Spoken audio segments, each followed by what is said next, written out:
Ask, and it shall be given, reveals the ancestral code behind one of the most powerful promises ever made to humanity.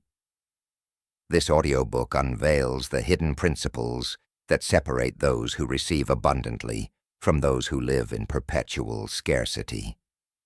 Through a transformative journey that unites ancient wisdom with discoveries from quantum physics and neuroscience, you will discover why your requests have not been fulfilled until now, and, more importantly, how to reframe your requests to the universe to activate the law of attraction in its purest form.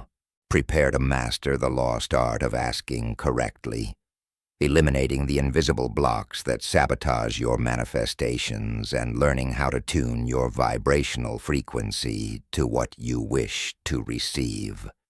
This is not just theory. These are practical techniques, proven by thousands of people who transformed their lives by understanding that the problem was never the universe denying their requests, but the mistaken way they were making them. Chapter 1.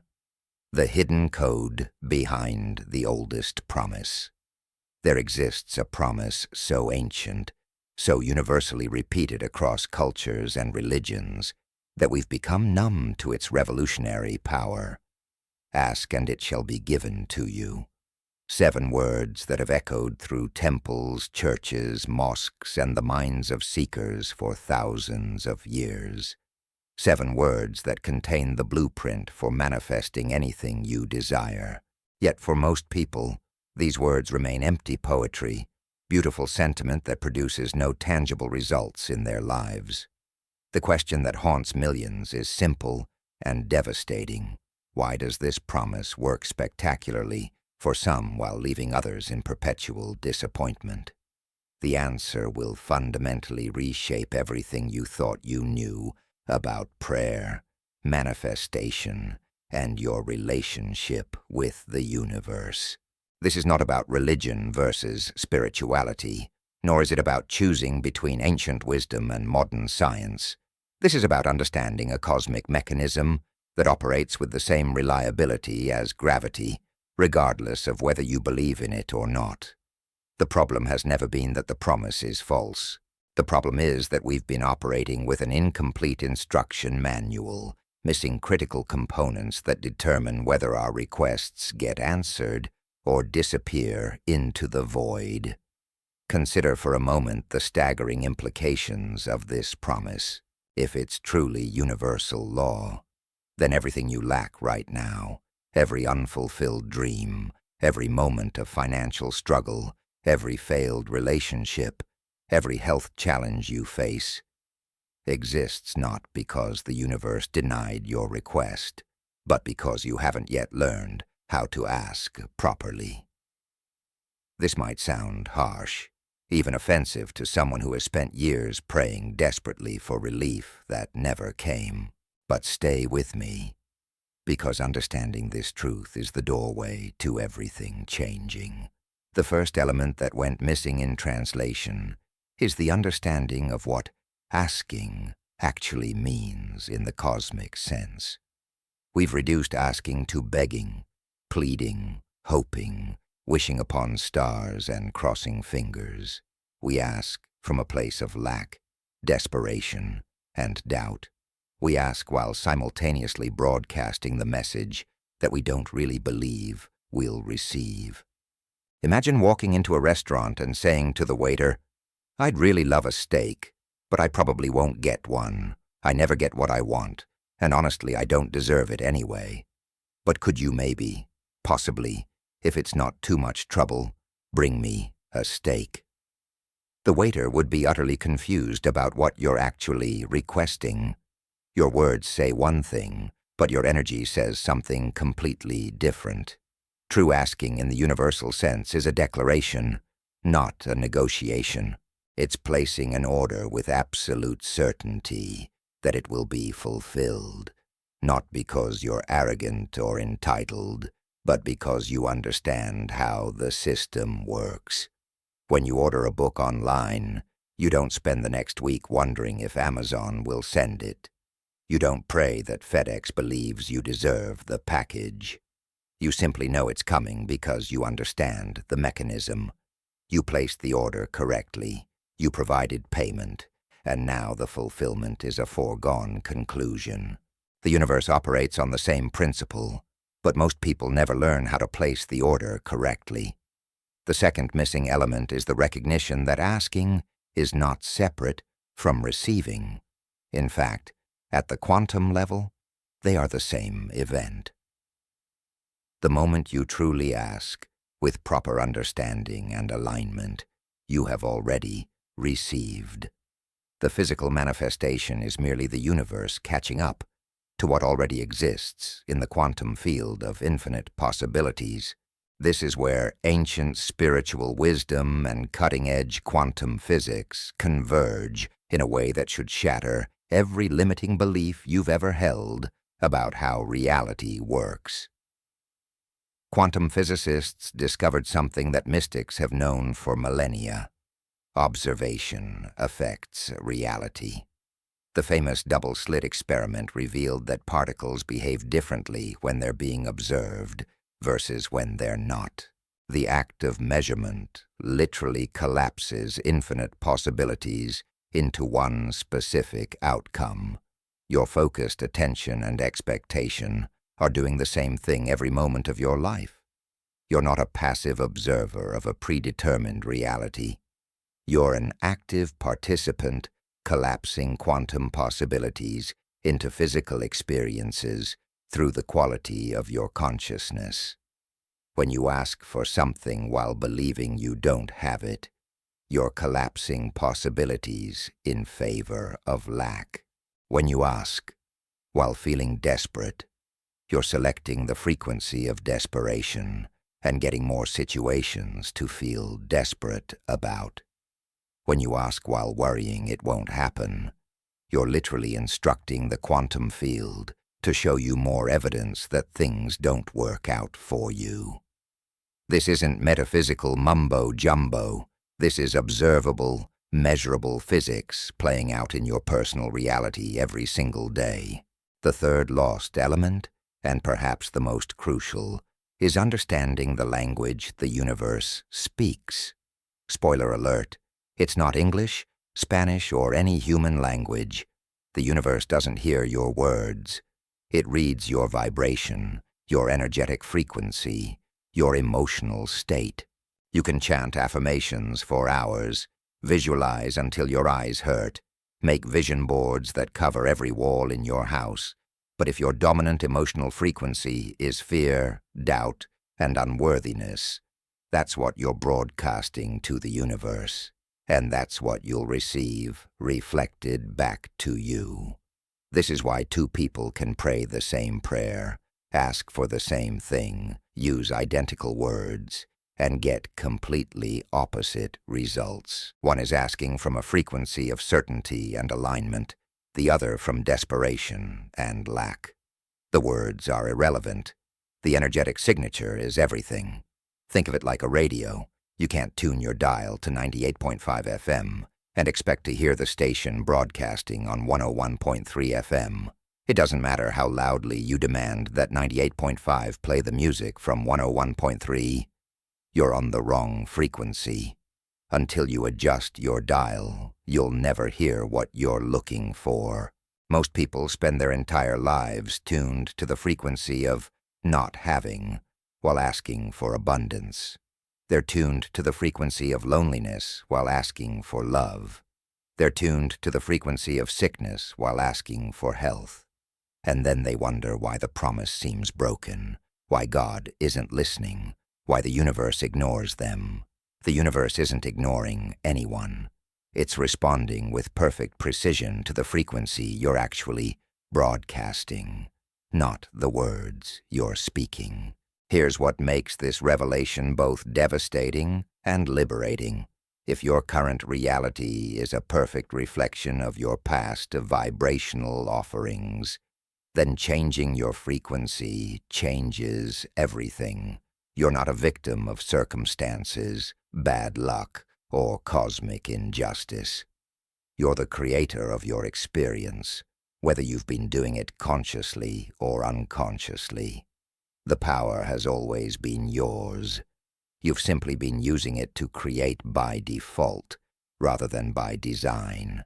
Let's address the elephant in the room, the objection that immediately rises in most people's minds when they hear this. Are you saying that children who suffer asked for their suffering? That people in poverty chose poverty? That victims of tragedy are somehow responsible? This is where the teaching gets distorted and weaponized. No individual circumstances, especially those involving children or systemic oppression, cannot be reduced to simple personal vibration. We live in a complex world with collective consciousness, inherited trauma, societal structures, and karmic patterns that extend beyond any single lifetime or individual. But here's what is absolutely true. Within whatever circumstances you find yourself, your vibrational frequency determines whether you experience those circumstances as a prison or a platform for transformation. Two people can be born into identical poverty, and one will perpetuate it while the other transcends it. The difference is never just hard work or luck. It's the internal frequency they hold about what's possible for them. This isn't about blame, it's about power. When you understand that your vibration shapes your experience, you stop being a victim and become a conscious creator. The promise, "Ask and it shall be given," comes with an invisible asterisk that nobody talks about. The full instruction is, ask according to universal law, from a frequency of alignment, with certainty and detachment, and it shall be given to you. But that doesn't fit on a bumper sticker, so we got the abbreviated version and wondered why it didn't work. It's like being given half a recipe and being confused when the cake doesn't rise. You weren't lied to. You were simply given an incomplete instruction set. Throughout history, those who seem to have supernatural abilities to manifest, heal, or create miracles weren't special souls chosen by God. They were simply individuals who stumbled upon or were taught the complete instruction set. They understood the three missing elements. True asking is a declaration from certainty, not a plea from lack. Asking and receiving happen simultaneously in the quantum field, and the universe responds to frequency, not words. When all three elements align, manifestation isn't miraculous, it's inevitable. The great teachers throughout history all pointed to this truth in their own cultural context.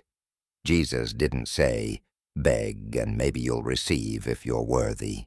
He said, "Ask and it shall be given," with the implied understanding that asking means claiming your divine inheritance, not groveling for scraps. Buddha spoke of the mind as the forerunner of all things, creating reality through thought. The Hermetic principle, as above, so below, teaches that the microcosm of your consciousness reflects in the macrocosm of your reality. Every wisdom tradition contains this same core truth, expressed through different symbols and stories. Modern science has finally caught up to ancient mysticism. Neuroscience shows us that the brain cannot distinguish between a vividly imagined experience and a real one. Your nervous system responds identically to a threat you visualize and a threat standing in front of you. This is why athletes use visualization to improve performance. This is why trauma survivors can be triggered by memories alone. Your brain is constantly creating your reality based on the signals you send it, and your brain is in constant communication with the quantum field of possibilities. Epigenetics has revealed that your thoughts and emotions literally change which genes get expressed in your body. You're not a victim of your DNA. Your consciousness is in conversation with your biology every moment, turning genes on and off based on your perceptual filters and emotional states. The field of psychoneuroimmunology shows that your mental state directly impacts your immune system. Depression doesn't just make you feel bad, it measurably suppresses immune function. Joy doesn't just feel good, it enhances your body's ability to heal and thrive. What all of this means is that the promise, "Ask and it shall be given," isn't religious dogma or wishful thinking. It's a description of how consciousness interfaces with reality at the most fundamental level. You are always asking with your vibration, always receiving a response perfectly matched to your frequency, always creating the next moment from the energetic signature of this moment. The question isn't whether the law works. The question is whether you're working it consciously or unconsciously. Most people are unconscious creators, running on default programming installed during childhood, trauma, and social conditioning. They ask for abundance while running subconscious programs of unworthiness. They ask for love while carrying unhealed wounds that broadcast rejection. They ask for health while maintaining stress patterns that create disease. And then they blame the universe, God, or bad luck for not answering their prayers. But the universe is answering, with perfect precision, to the actual signal being broadcast, not the wishful thinking overlaid on top. This is why positive thinking alone doesn't work. You can't paste affirmations over a foundation of deeply held limiting beliefs and expect transformation. It's like trying to play a beautiful melody on a piano that's fundamentally out of tune. The notes you play might be correct, but the instrument itself is producing discord. You have to tune the instrument first, which means addressing the subconscious programming, healing the emotional wounds, and clearing the energetic blockages that keep you locked into limiting frequencies. The promise is real. The mechanism is precise. The power has always been yours. What has been missing is the complete understanding of how to engage with this cosmic system. You've been trying to operate a sophisticated piece of technology with only partial instructions, wondering why you couldn't access its full capabilities. Everything is about to change, because once you understand the complete code, once all three lost elements are restored, your relationship with reality transforms from victimhood to mastery. The rest of this journey will give you the complete instruction set that has been fragmented across wisdom traditions, scientific discoveries, and mystical insights. You'll learn not just what to ask for, but how to ask in a way that the universe cannot refuse. You'll discover why your previous attempts failed and how to avoid those pitfalls. You'll master the art of vibrational alignment, transforming yourself into a living magnet for everything you desire. But first, you had to understand the truth. The promise was never broken. You simply didn't know you were working with an incomplete formula. Now you do. And everything changes from here. Chapter 2. The Quantum Science of the Perfect Request. Everything you've been taught about how reality works is incomplete at best, fundamentally wrong at worst. The solid world you perceive, the fixed circumstances you believe define your life, the unchangeable facts you accept as limitations are all elaborate illusions created by the limits of your sensory perception. At the quantum level, the level where reality is actually constructed, nothing is solid, nothing is fixed, and everything exists in a state of infinite possibility until the moment you observe it. This isn't philosophy or mysticism. This is verified, repeatable, Nobel Prize-winning science that completely demolishes the materialist worldview most people operate from. In 1927, physicists conducting the double-slit experiment stumbled upon a discovery so disturbing that many of them spent the rest of their lives trying to explain it away. They fired individual photons, single particles of light, through two slits toward a detection screen. According to classical physics, each photon should have gone through one slit or the other, creating two distinct bands on the screen. Instead, they got an interference pattern, multiple bands of light and dark that could only occur if each single photon somehow went through both slits simultaneously, interfering with itself like a wave. The particle was behaving like a wave of probability, existing in multiple states at once. But here's where it gets truly mind-bending. When they set up detectors to observe which slit each photon actually went through, the interference pattern disappeared. The photons started behaving like normal particles again, going through one slit or the other, creating two bands instead of many.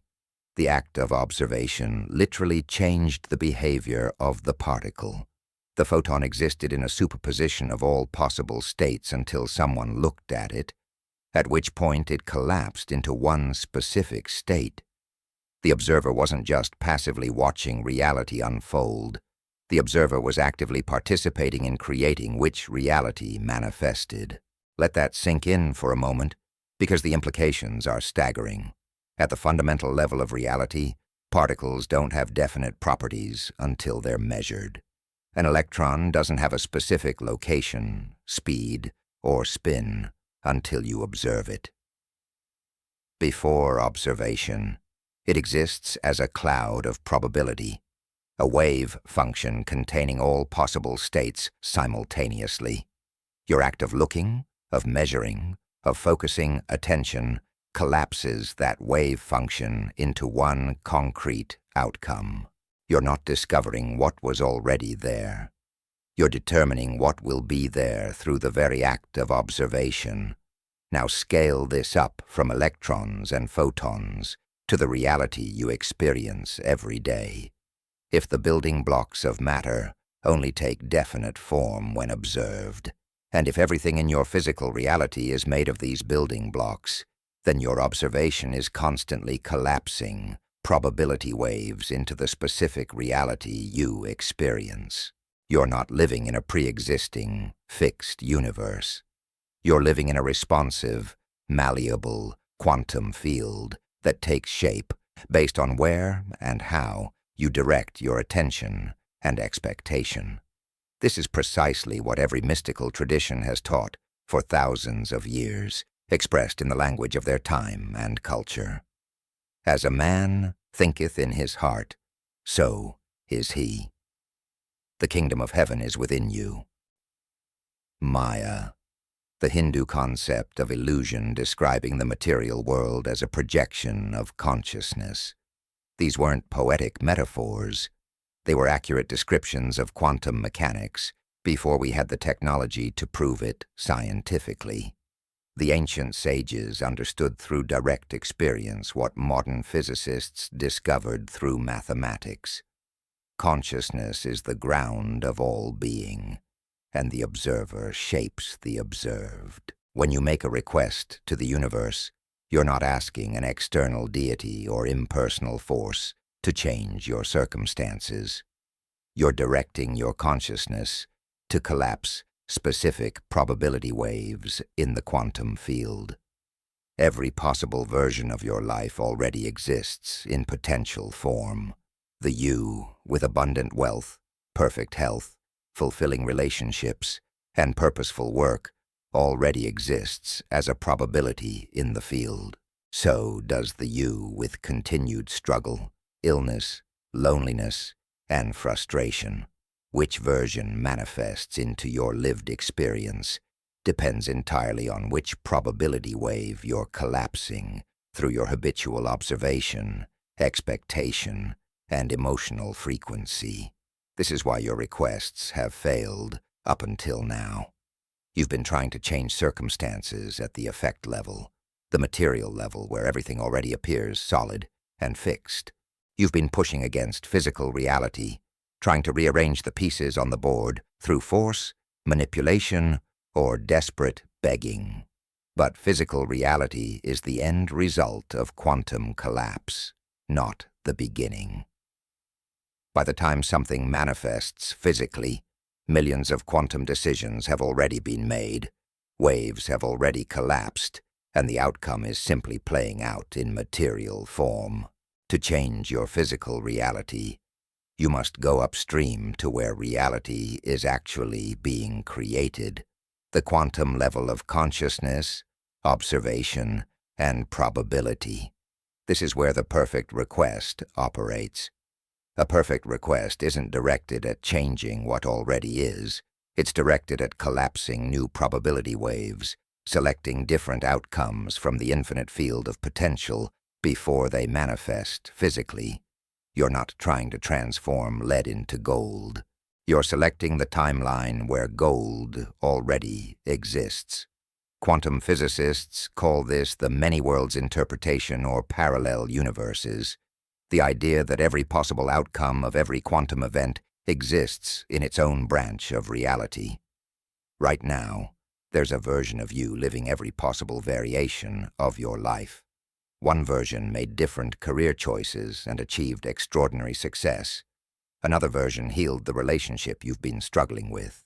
Yet another version developed the health and vitality you desire. These aren't fantasy versions that might exist someday. According to quantum mechanics, they exist right now in parallel probability streams. Your consciousness is like a radio dial that can tune into any of these stations. The life you're currently experiencing is simply the frequency you've been habitually tuned to, usually unconsciously based on childhood programming, past trauma, limiting beliefs, and social conditioning. When you make a request to the universe, what you're really doing is attempting to change the channel, to shift your consciousness to a different frequency where a different version of your life is already playing out. The more you understand this mechanism, the more precise and effective your requests become. Here's the critical insight that changes everything. You don't need to create what you want from scratch. It already exists in the quantum field of infinite possibility. Your job isn't creation, it's selection. You're not asking the universe to build something new for you. You're tuning your consciousness to the frequency where that thing already exists, where the version of you that has it is already living that reality. This shift from creation to selection removes the crushing burden of figuring out how your desire will manifest. The how is the universe's job. Your job is simply to match the frequency. Nikola Tesla, one of the most brilliant minds in history, understood this principle deeply.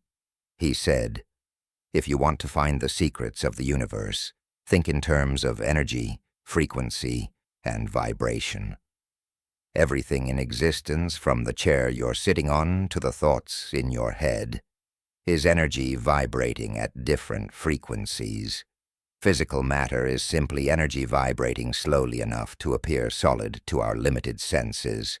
Thoughts and emotions are energy vibrating at faster frequencies. When you think about wealth, health, love, or success, you're generating a specific energetic frequency in your consciousness.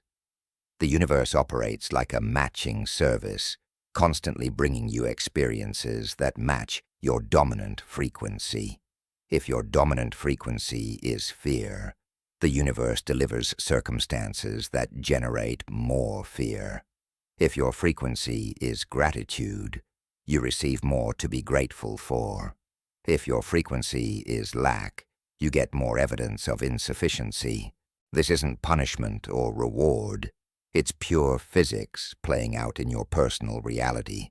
Like attracts like at the quantum level, with the same reliability as gravity, operating at the physical level. This is why positive thinking by itself is ineffective for most people. They think positive thoughts about abundance while their emotional body is broadcasting scarcity. They visualize success while their nervous system carries chronic stress and survival activation. They affirm worthiness while their subconscious holds decades of shame programming. The thoughts are high frequency, but the emotional and energetic signature is low frequency. and between your conscious thoughts and your subconscious emotional patterns. The subconscious wins every time because it's broadcasting at a much more powerful amplitude. The subconscious mind is estimated to be operating about 95% of the time, running programs installed primarily before age 7, when your brain was in a highly suggestible theta state. Whatever beliefs about money, love, worthiness, safety, and possibility your childhood environment programmed into you became the operating system that runs your life. Your conscious mind might say, "I deserve abundance." But if your subconscious programming says, "Money is scarce, rich people are bad, I'm not worthy," then your subconscious frequency is what the universe responds to. This explains the frustrating phenomenon of self-sabotage. You consciously want success, but you unconsciously sabotage opportunities. You want a healthy relationship, but you unconsciously choose partners who confirm your unworthiness. You want financial freedom, but you unconsciously make decisions that keep you struggling. It's not that you lack willpower or that you're broken. It's that your conscious desires and subconscious programming are broadcasting conflicting frequencies, and the subconscious signal is stronger. The quantum field receives mixed messages and delivers mixed results. A perfect request must achieve coherence between all levels of your being. Conscious desire, subconscious belief, emotional frequency, and energetic signature must align. This is what spiritual traditions call integrity, being integrated rather than fragmented. When you achieve this coherence, even for brief moments, manifestation happens so quickly it seems like magic. You think about someone and they call. You need money, and an unexpected check arrives. You desire a specific opportunity, and it appears seemingly out of nowhere. These aren't coincidences. They're demonstrations of coherent consciousness collapsing probability waves with precision. The great quantum physicist Werner Heisenberg, whose uncertainty principle helped establish quantum mechanics, said, "The atoms or elementary particles themselves are not real. They form a world of potentialities or possibilities rather than one of things or facts. In other words, nothing is solid until consciousness makes it so." The fundamental substance of reality is not matter, but potential, waiting to be shaped by observation and expectation. You're not a powerless being living in a fixed universe. You're a consciousness with the creative power to select from infinite possibilities which reality you'll experience. This understanding completely transforms how you make requests. Instead of asking the universe to change your external circumstances, you recognize that you need to change your internal frequency to match the reality you desire. Instead of focusing on what you lack, you tune into the feeling of already having it. Instead of hoping your request will be granted someday, you live from the certainty that at the quantum level it already exists and is simply making its way into physical manifestation. Dr. Joe Dispenza, a neuroscientist who has done extensive research on the intersection of consciousness and quantum physics, teaches a powerful truth. Your personality creates your personal reality. Your personality is made up of how you think, act, and feel. If you keep thinking the same thoughts, making the same choices, and feeling the same emotions, you keep creating the same reality. To create a new reality, you must literally become a different person at the level of thought, action, and emotion. You must embody the frequency of the reality you desire before it shows up physically. This is the secret behind every manifestation technique that actually works. Visualization isn't about creating pretty mental pictures. It's about generating the emotional frequency and neurological signature of the desired reality in your brain and body. When you vividly imagine already having what you desire, feeling the emotions of gratitude, joy, and fulfillment, your brain creates the same neural patterns it would if the experience were actually happening. You're literally training your nervous system to recognize and resonate with that reality. Affirmations aren't about repeating words you don't believe. They're about consciously installing new programming in your subconscious mind through repetition and emotional charge. When you affirm, "I am abundant," while feeling abundant emotions and visualizing evidence of abundance, you're creating new neural pathways and energetic patterns that broadcast a frequency of abundance. Do this consistently enough, and you literally rewire your brain and shift your quantum signature to match the abundance frequency. The quantum field doesn't care about your backstory, your past failures, your current limitations, or what anyone told you was possible. It simply responds to the frequency you're broadcasting right now. This is simultaneously liberating and demanding. Liberating because it means your past doesn't determine your future, and your current circumstances don't limit your possibilities. Demanding because it means you must take absolute responsibility for the frequency you're emitting, which means examining and transforming every thought pattern, emotional habit, and subconscious belief that's been running your life. Most people vastly underestimate how much mental and emotional discipline this requires. Your mind has been running on autopilot for decades, cycling through the same loops of worry, complaint, judgment, fear, and limitation. These patterns are deeply grooved neural pathways that fire automatically. To create new patterns, you must become vigilantly aware of your mental and emotional state, catching yourself when you slip into old frequency patterns and consciously choosing new ones. This is the real work of manifestation, and it's why so few people succeed at it. But here's the encouraging truth. You don't need to be perfect. You don't need to maintain high frequency 24/7. You don't need to never have a negative thought or challenging emotion. The quantum field responds to your dominant frequency, your habitual set point, not to every momentary fluctuation. If you spend 15 minutes a day in coherent visualization and emotional alignment, and the other 23 hours and 45 minutes in moderate positivity and presence, you'll shift your reality. It's the cumulative effect of repeated frequency matching that collapses new probability waves.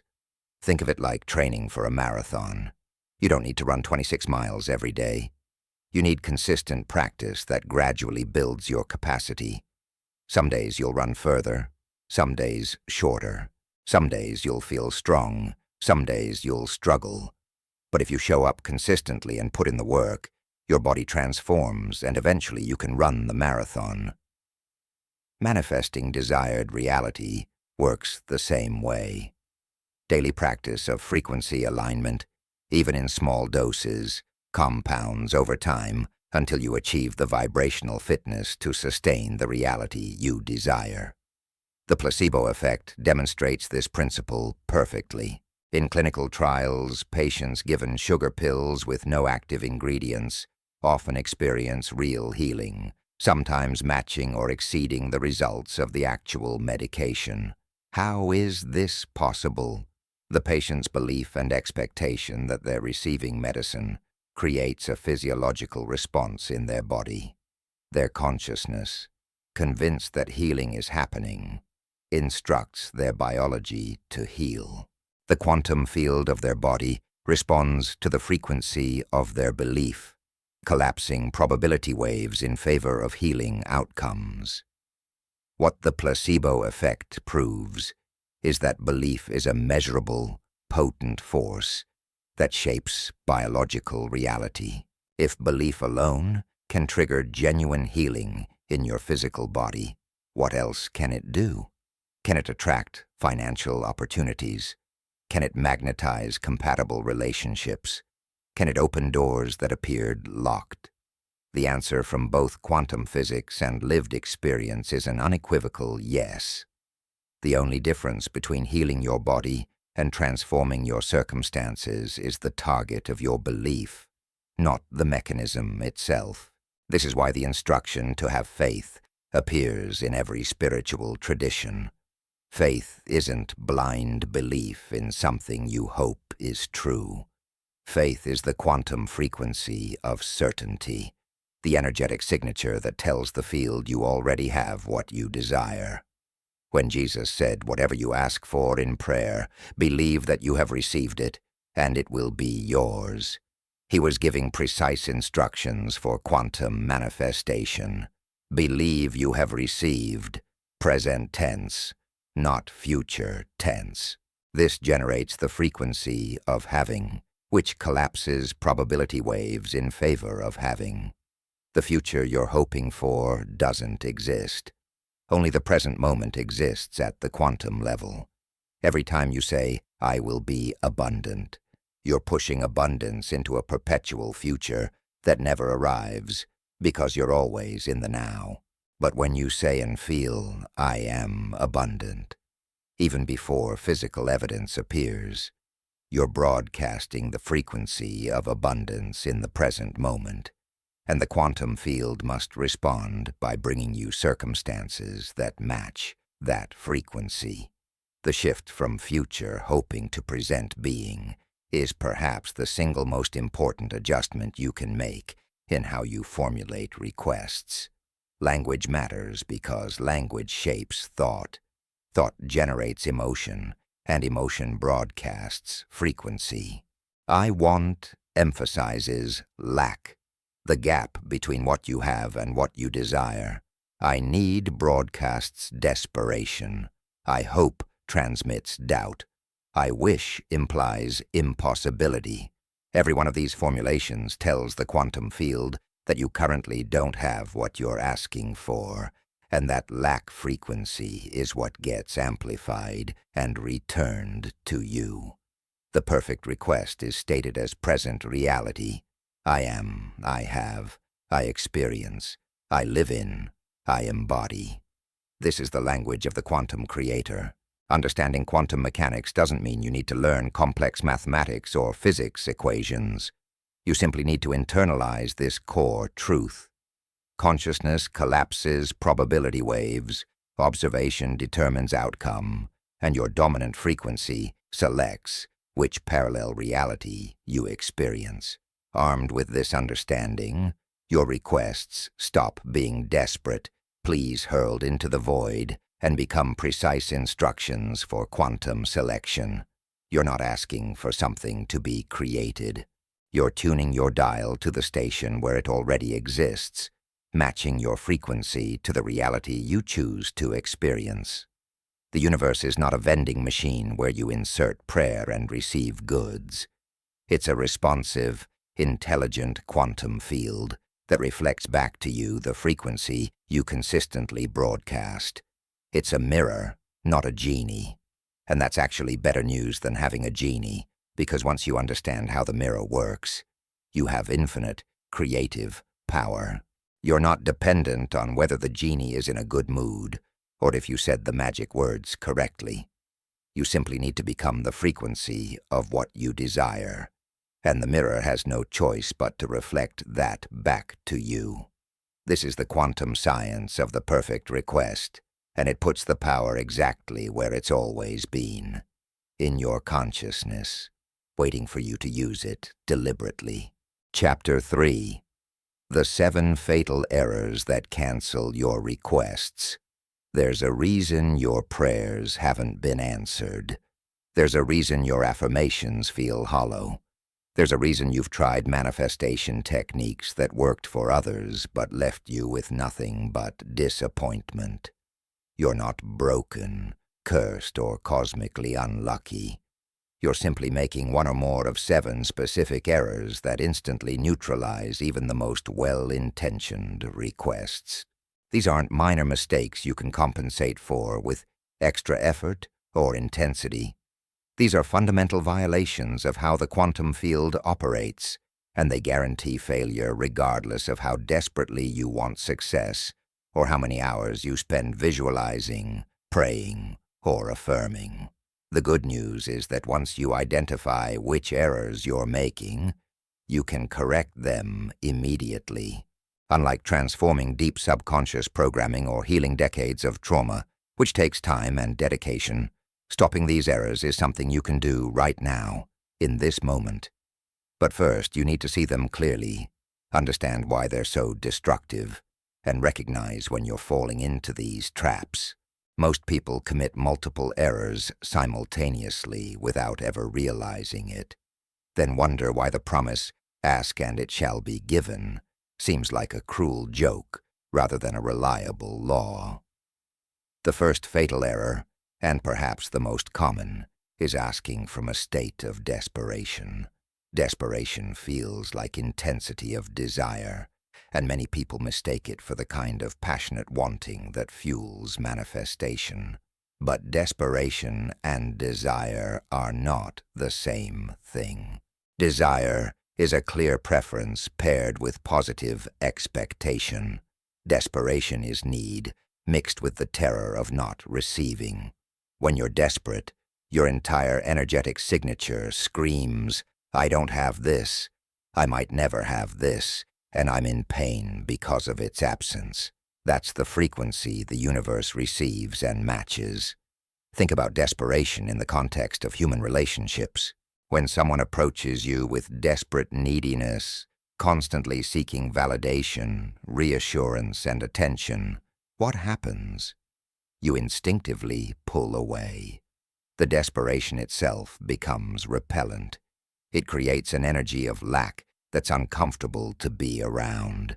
The universe responds to desperate requests exactly the same way. The frequency of desperation is so heavy with lack that it actually repels the very thing you're asking for. It's like trying to attract butterflies while swinging a net frantically. The aggressive energy of your need ensures the butterflies stay far away.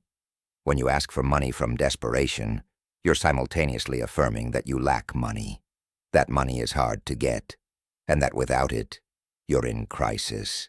Every cell in your body is broadcasting financial emergency. The quantum field reads this frequency and delivers more circumstances that match financial emergency. You might argue that you're in financial crisis, so of course you feel desperate. But here's the brutal truth. Feeling desperate about your financial situation guarantees it will continue. The only way out is to find a frequency that isn't desperate, even while circumstances remain challenging. This seems impossible to most people. How can you not feel desperate when you actually are in a desperate situation? This is where understanding the difference between your circumstances and your frequency becomes critical. Your circumstances are the physical manifestation of past frequency broadcasts. They're already done, the consequence of previous quantum collapses. Your current frequency determines your future circumstances. If you continue to broadcast the same desperate frequency that created your current situation, you'll simply continue creating more of the same. Breaking the cycle requires finding a way to shift frequency regardless of current evidence. The second fatal error is asking from unworthiness. This one runs deep in most people's psyches, installed early through religious programming, parental criticism, educational systems that emphasize deficiency, and cultural messages about having to earn your value through achievement. Unworthiness manifests as the belief that you need to be better, different, more accomplished, more spiritual, or more virtuous before you deserve to receive what you desire. It sounds like, "Once I lose weight, I'll be worthy of love," or "When I'm more successful, I'll deserve abundance." Or, if I pray harder, maybe God will find me acceptable. The frequency of unworthiness is fundamentally incompatible with receiving. When you ask while believing you're unworthy, you're sending a contradictory message to the universe. The asking says, "Give me this," but the unworthiness broadcasts, "I don't deserve to have this." The universe can't violate free will, and your dominant belief is your instruction to the field. If you fundamentally believe you're unworthy, the universe must honor that belief by continuing to provide evidence of your unworthiness. Every disappointment becomes confirmation of what you already believe about yourself. What makes unworthiness so insidious is that it often masquerades as humility or appropriate modesty. People confuse unworthiness with not being entitled or arrogant. But there's a massive difference between entitled narcissism and knowing your inherent value. Entitled people believe they deserve special treatment because they're superior to others. People operating from unworthiness believe everyone else deserves good things, but they somehow don't. Neither extreme is accurate. The truth is that everyone, including you, has inherent worth, simply by virtue of being a conscious being in this universe. Your worth isn't something you earn through achievement. It's your birthright. The universe doesn't withhold abundance, love, or opportunities from people based on their moral track record or accomplishment resume. Terrible people often prosper while wonderful people struggle. This isn't cosmic injustice. It's frequency physics. The terrible person who believes in their worthiness will manifest abundance. The wonderful person who believes in their unworthiness will manifest struggle. Your moral quality and your manifestation ability are two separate things. This reality offends most people's sense of fairness, but the quantum field doesn't operate on human concepts of justice. It operates on frequency matching. The third fatal error is asking while simultaneously doubting the outcome. Doubt is the energy of, maybe it will work, maybe it won't. It's hedging your bets, keeping one foot in possibility and one foot in skepticism. When you visualize your desire but immediately wonder if visualization actually works, you've just canceled the frequency of the visualization with the frequency of doubt.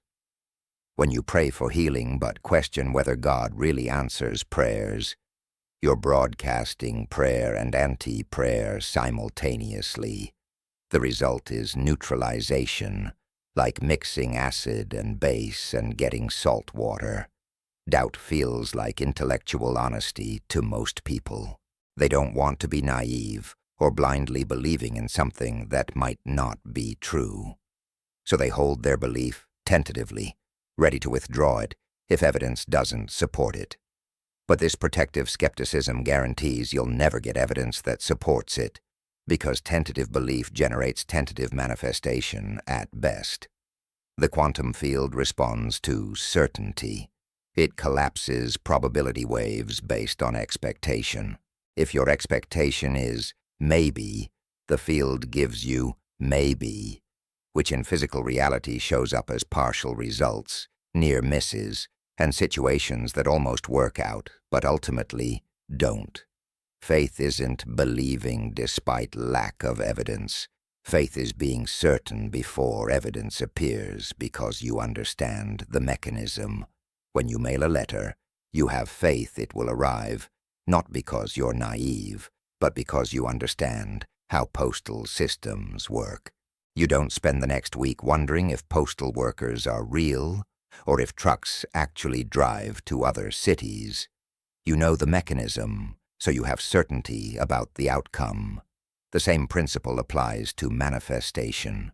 When you understand quantum mechanics, frequency matching, and the responsive nature of the field, faith stops being blind hope and becomes logical certainty based on understanding how the system operates. The fourth fatal error is asking while obsessively monitoring for evidence. This one is tricky because it seems like you're being attentive and hopeful, watching eagerly for signs that your request is being answered. But constant monitoring is actually the frequency of "it hasn't happened yet," which reinforces absence rather than presence. Every time you check to see if your desire has manifested and find it hasn't, you're reaffirming the lack frequency. You're measuring the slit, collapsing the wave function back to the reality of not having, rather than allowing the quantum field to organize circumstances in your favor. This is the watched pot, never boiling principle. When you stare at water waiting for it to boil, time seems to crawl because your attention is locked on the current state of not boiling. Similarly, when you constantly check your bank account, hoping to see unexpected money, or refresh your inbox obsessively waiting for the email that will change everything, or examine your body daily looking for signs of healing, you're keeping your consciousness anchored in the current reality of absence. The quantum field needs space to rearrange circumstances, and your obsessive observation actually prevents the rearrangement from occurring. The solution isn't to stop caring about your desire or to pretend you don't want it. The solution is to place your request with certainty and then release your attention from the outcome. This is what spiritual traditions call surrender or non-attachment. You hold your desire clearly. You maintain the feeling frequency of already having it during dedicated visualization periods, but you don't anxiously monitor physical reality for proof.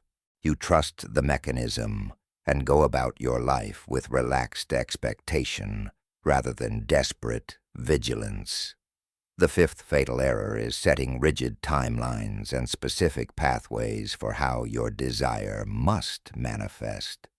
When you ask for a new job, but specify it must come through a particular company by a specific date, you're limiting the infinite creativity of the universe to one narrow path. When you ask for a romantic partner but define exactly what they must look like, do for work, and share as interests, you're potentially excluding the perfect person because they don't match your limited mental picture. When you demand your desire manifest immediately or in a specific way, you're trying to control the how and when, which are not your jurisdiction. Your job is to identify what you desire and why you desire it, then generate the feeling frequency of having it.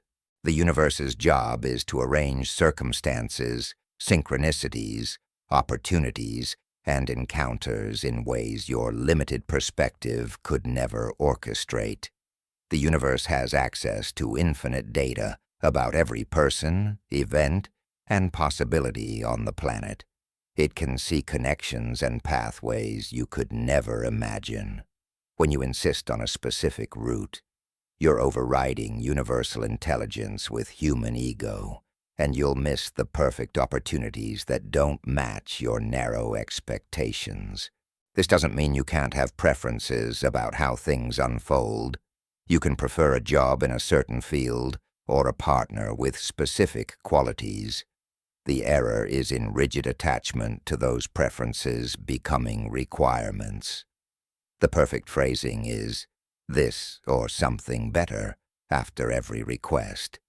You're telling the universe what you think you want while remaining open to receiving something even better than you imagined. This combination of clear intention with flexible pathway is where manifestation magic happens. The sixth fatal error is contaminating your request with negative motivation. This happens when your primary reason for wanting something is to escape pain, prove doubters wrong, compensate for inadequacy, or avoid discomfort rather than genuine positive desire. When you want wealth primarily to stop feeling poor, you're still vibrating at the frequency of poverty plus desperation to escape it. When you want a relationship mainly to stop feeling lonely, you're broadcasting loneliness with a thin overlay of hope. When you want success primarily to prove your worth to people who underestimated you, you're operating from wounded ego rather than authentic desire. The universe doesn't judge negative motivation as bad, but it does respond to the dominant frequency. If the dominant feeling is pain, fear, or inadequacy, that's what gets amplified regardless of what you claim to be asking for. You might manifest a relationship, but it will carry the frequency of fixing loneliness rather than genuine connection, so you'll end up lonely within the relationship. You might manifest money, but it will carry the frequency of escaping poverty, so you'll constantly fear losing it and create situations that threaten your financial security. Positive motivation comes from authentic desire for the experience itself, not from trying to escape its opposite. Wanting wealth because you're excited about the freedom, generosity, and experiences it enables feels completely different from wanting wealth because you're terrified of poverty. Wanting a relationship because you're eager to share your life and love deeply feels different from wanting a relationship because you can't stand being alone. Same desire, completely different frequency, completely different manifestation outcome. The seventh fatal error, and perhaps the most subtle, is asking for things you don't actually want, but think you should want. This happens constantly. You ask for a promotion because society says climbing the corporate ladder equals success, but deep down you'd rather start your own business. You ask for a traditional relationship because everyone expects it, but you're actually happier single. You ask for wealth because you've been taught it's important, but you don't actually care much about money. When your conscious request contradicts your authentic desire, you create internal conflict that broadcasts confusion to the universe. The quantum field responds to your authentic frequency, not your socially acceptable wishes. If you don't genuinely want what you're asking for, your energy won't align with it, and manifestation either won't happen or will feel empty if it does. This is why some people achieve everything they thought they wanted, only to feel disappointed and unfulfilled. They manifested someone else's dreams, someone else's definition of success, rather than their own authentic desires. The universe gave them exactly what they asked for, but the asking wasn't rooted in truth. Getting clear on what you actually want versus what you think you should want requires brutal honesty with yourself. It means examining your desires and asking, do I want this because it genuinely excites me, or because I think having it will make me acceptable to others? Am I pursuing this to fulfill my soul or to satisfy external expectations? Would I still want this if no one ever knew I had it? The answers to these questions reveal whether your requests are authentic or performative.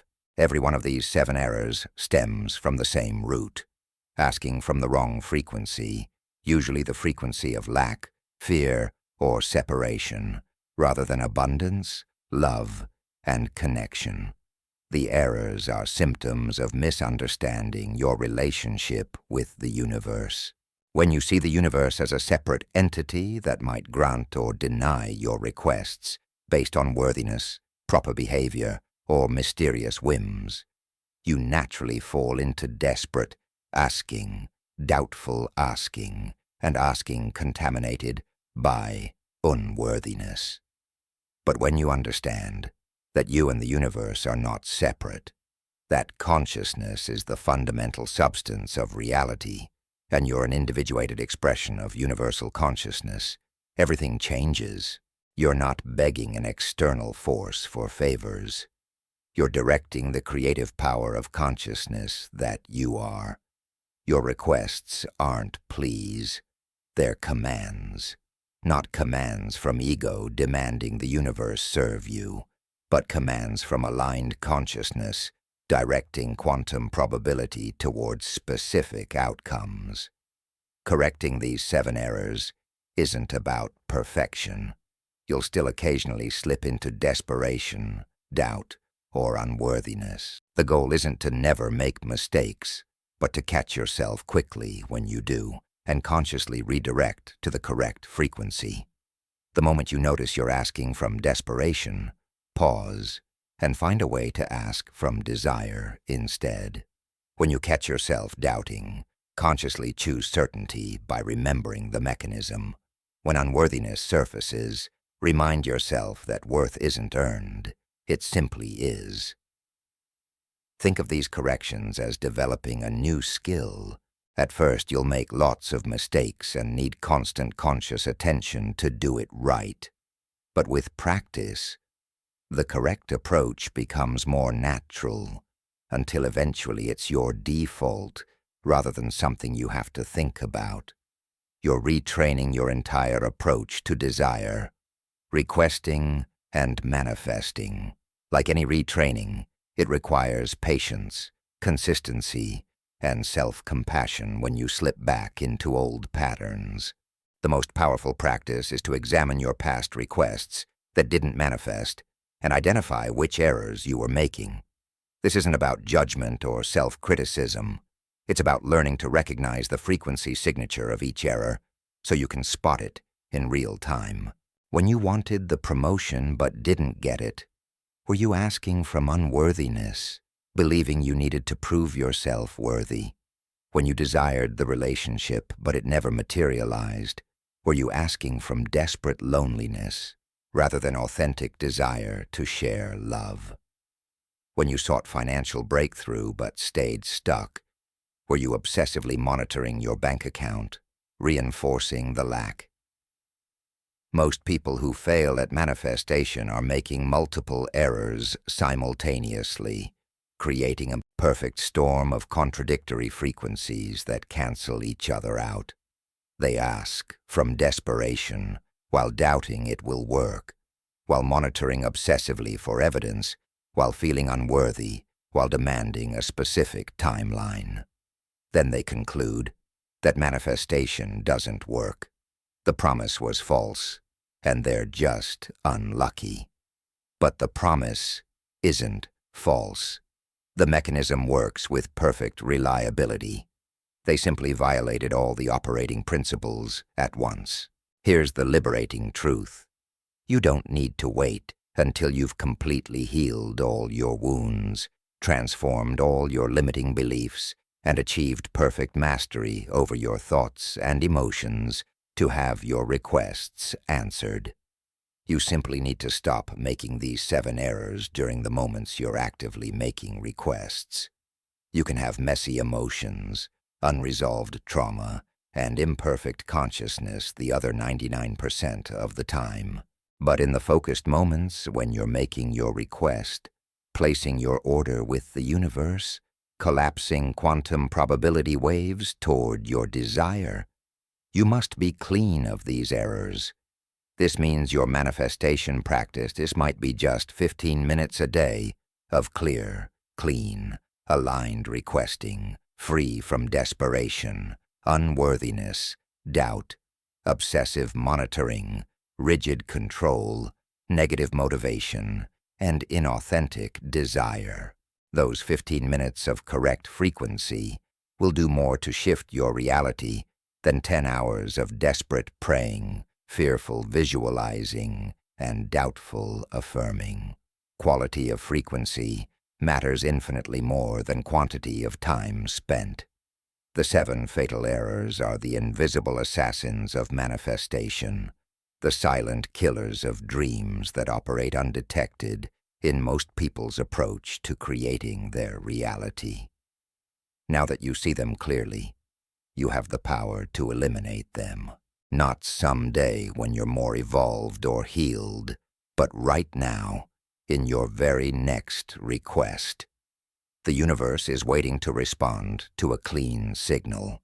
Stop contaminating your broadcast with these errors and watch how quickly physical reality reorganizes to match your clarified frequency. The promise was always true. You simply needed to learn how to ask without simultaneously canceling your own request. Chapter 4. The Anatomy of a Request. The Universe Cannot Ignore. There is a specific structure to requests that penetrate the quantum field with such clarity and power that manifestation becomes inevitable. This isn't mystical poetry or wishful thinking.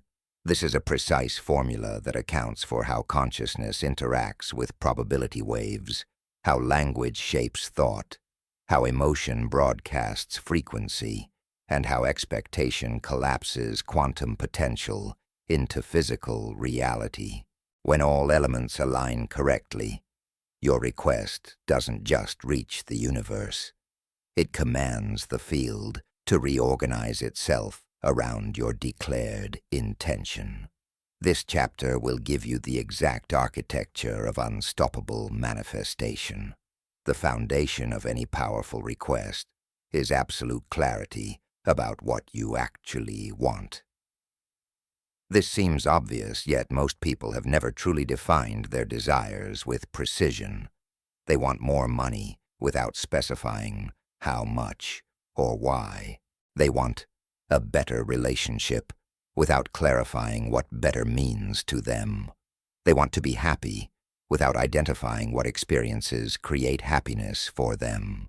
Vague requests generate vague results because the quantum field responds to specific frequency signatures, and vagueness has no clear signature to match.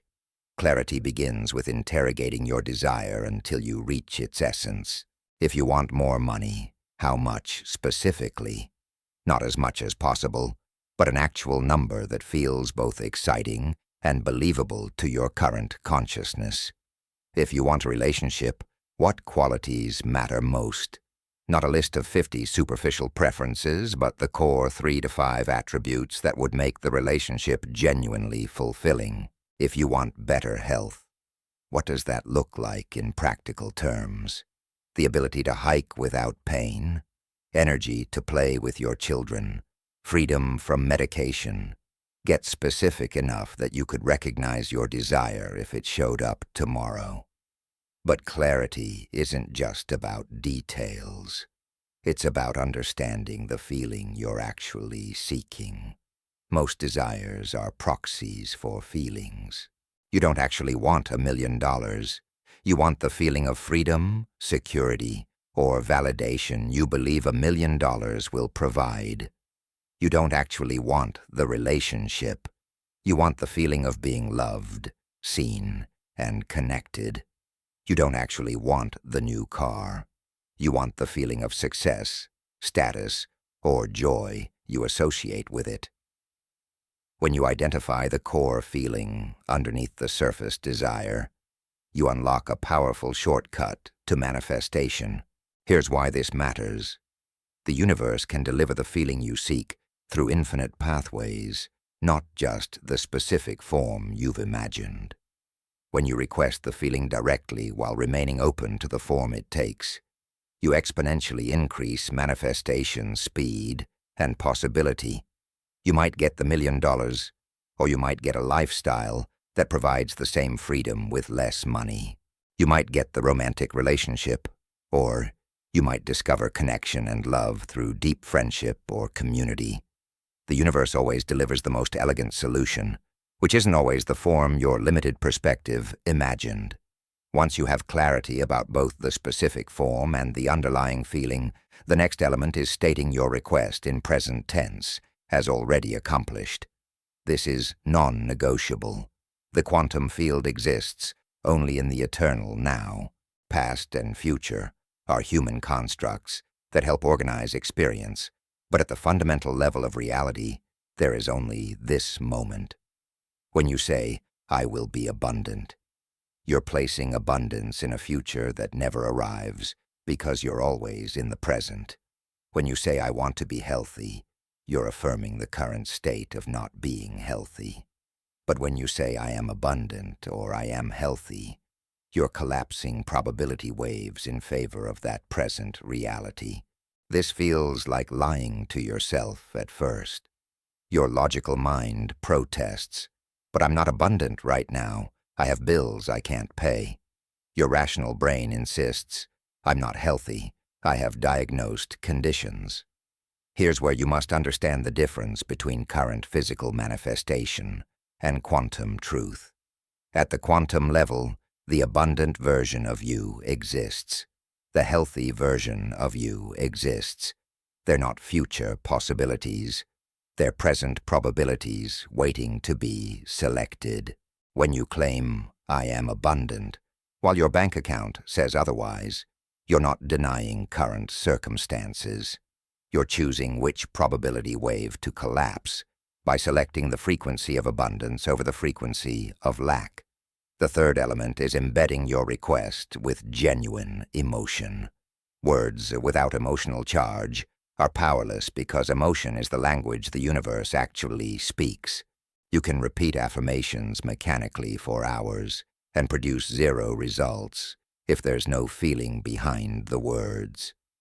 But when you speak or think your request, while simultaneously generating the emotional frequency of already having it, you create a quantum signature so powerful that physical reality must reorganize to match it.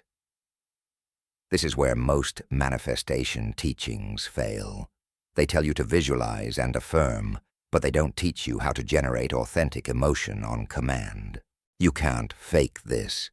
Trying to feel grateful when you actually feel resentful creates incongruence that cancels your request. Trying to feel abundant while your body carries the chronic stress of survival mode produces contradictory signals. The emotion must be genuine, and that requires either accessing memories of times you actually felt that way, or using imagination so vividly that your nervous system can't distinguish it from reality. Here's the technique. Close your eyes and recall a specific moment when you felt the emotion you're trying to generate. Not the exact emotion about your specific desire, but the emotional tone. If you're trying to feel abundant, remember a time you felt completely secure and free from worry. If you're trying to feel loved, recall a moment of deep connection with anyone who made you feel treasured. If you're trying to feel healthy, remember the vitality you felt after recovering from illness or completing a physical challenge. Sink into that memory with all your senses until your body recreates the biochemistry of that emotional state. Once you've accessed the feeling through memory, transfer it to your current desire. Feel that same security and freedom as you think about your financial situation. Feel that same treasured connection as you imagine your ideal relationship. Feel that same vitality as you envision your body in perfect health. Your brain cannot distinguish between the memory and the imagination if both are equally vivid and emotionally charged. You're literally training your nervous system to recognize and resonate with the reality you desire, which broadcasts the matching frequency to the quantum field. The fourth element is specificity without limitation. This seems contradictory, but it's actually the sweet spot where clear intention meets infinite possibility. You want to be specific enough that the universe knows exactly what you're requesting, but not so rigid that you exclude better options you haven't imagined. The formula is: be specific about the qualities and feelings, flexible about the form and timing. Specify that you want work that engages your creativity, provides financial abundance, and makes a positive impact, but don't demand it must be this exact job title at that exact company. Specify that you want a partner who's emotionally intelligent, adventurous, and shares your values, but don't require they must be exactly 6 feet tall, with brown eyes, and work in finance. This balance between specificity and flexibility resolves the tension between making clear requests and staying open to universal intelligence. You're giving the universe a clear target while trusting it knows the optimal route. Think of it like giving an address to a GPS. You specify the destination clearly, but you don't tell the GPS which exact turns to take or which route to follow. You trust the system has more data about traffic patterns, road conditions, and optimal paths than you do. Similarly, you specify what you want clearly, then trust the universe knows the best path to deliver it. The fifth element is incorporating the phrase, "this" or "something better," after every request. These 5 words transform demanding into allowing, attachment into flexibility, and limited human imagination into infinite universal creativity.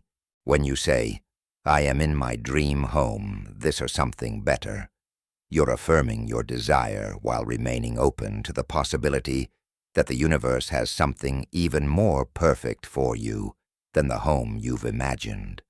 When you say, "I am in a loving relationship, this or something better," you're claiming partnership while allowing for the person who's actually ideal for you, rather than settling for the limited mental picture you created. This phrase also removes the energetic signature of attachment, which is crucial because attachment is a frequency of fear. When you're attached to a specific outcome, you're afraid of not getting it, and that fear contaminates your request. When you're genuinely open to this or something better, you're operating from trust rather than fear, which completely changes the quantum signature you're broadcasting. You still have preferences and desires, but you're not gripping them desperately. You're holding them lightly, knowing that whatever unfolds will ultimately serve your highest good. The sixth element is assuming the universe has already said yes. Most people make requests with an unconscious question mark at the end. Can I have abundance? Will you heal me? Is it possible for me to succeed? The questioning frequency broadcasts doubt, and doubt is a manifestation killer. The correct frequency is declarative, not interrogative. You're not asking permission. You're claiming what's already yours in quantum reality. The universe doesn't grant or deny requests like a capricious authority figure. It simply mirrors back the frequency you broadcast. When you broadcast certainty, you receive circumstances that confirm that certainty. This doesn't mean arrogance or entitlement. It means understanding that at the level of infinite potential, everything already exists, and you have inherent access to all of it. You're not demanding the universe serve you. You're recognizing your nature as an individuated expression of universal consciousness with creative power to collapse probability waves. From this understanding, the question isn't whether you're allowed to have what you desire. The question is which of the infinite possibilities you'll select through your focused attention and aligned frequency. The seventh element is releasing timeline attachment. This is perhaps the hardest element for most people because the rational mind desperately wants to know when manifestation will occur. You want to be abundant by next month, healthy by next week, in a relationship by Valentine's Day. These timeline demands seem reasonable to the conscious mind, but they're actually energetic impediments to manifestation. When you demand your desire appear by a specific date, you're telling the universe you don't trust its timing, which broadcasts the frequency of doubt and control rather than faith and allowing. Universal timing often differs from human timing for good reason. Sometimes the groundwork needs to be laid first. Sometimes you need to develop additional capacity before you're ready to receive what you desire. Sometimes the perfect opportunity or person isn't available yet, and forcing premature manifestation would actually give you a suboptimal result. The universe sees the entire chessboard. You see only a few pieces. When you release timeline attachment and trust in divine timing, you open the pathway for manifestation to occur in the most beneficial way at the optimal moment. This doesn't mean passive waiting or giving up on your desire. It means active patience, where you maintain your frequency alignment, continue taking inspired action, and trust that what you've requested is making its way to you even if you can't see evidence yet. It's the difference between a farmer anxiously digging up seeds every day to check if they're growing versus planting seeds with proper care and trusting the natural process to unfold in its own time.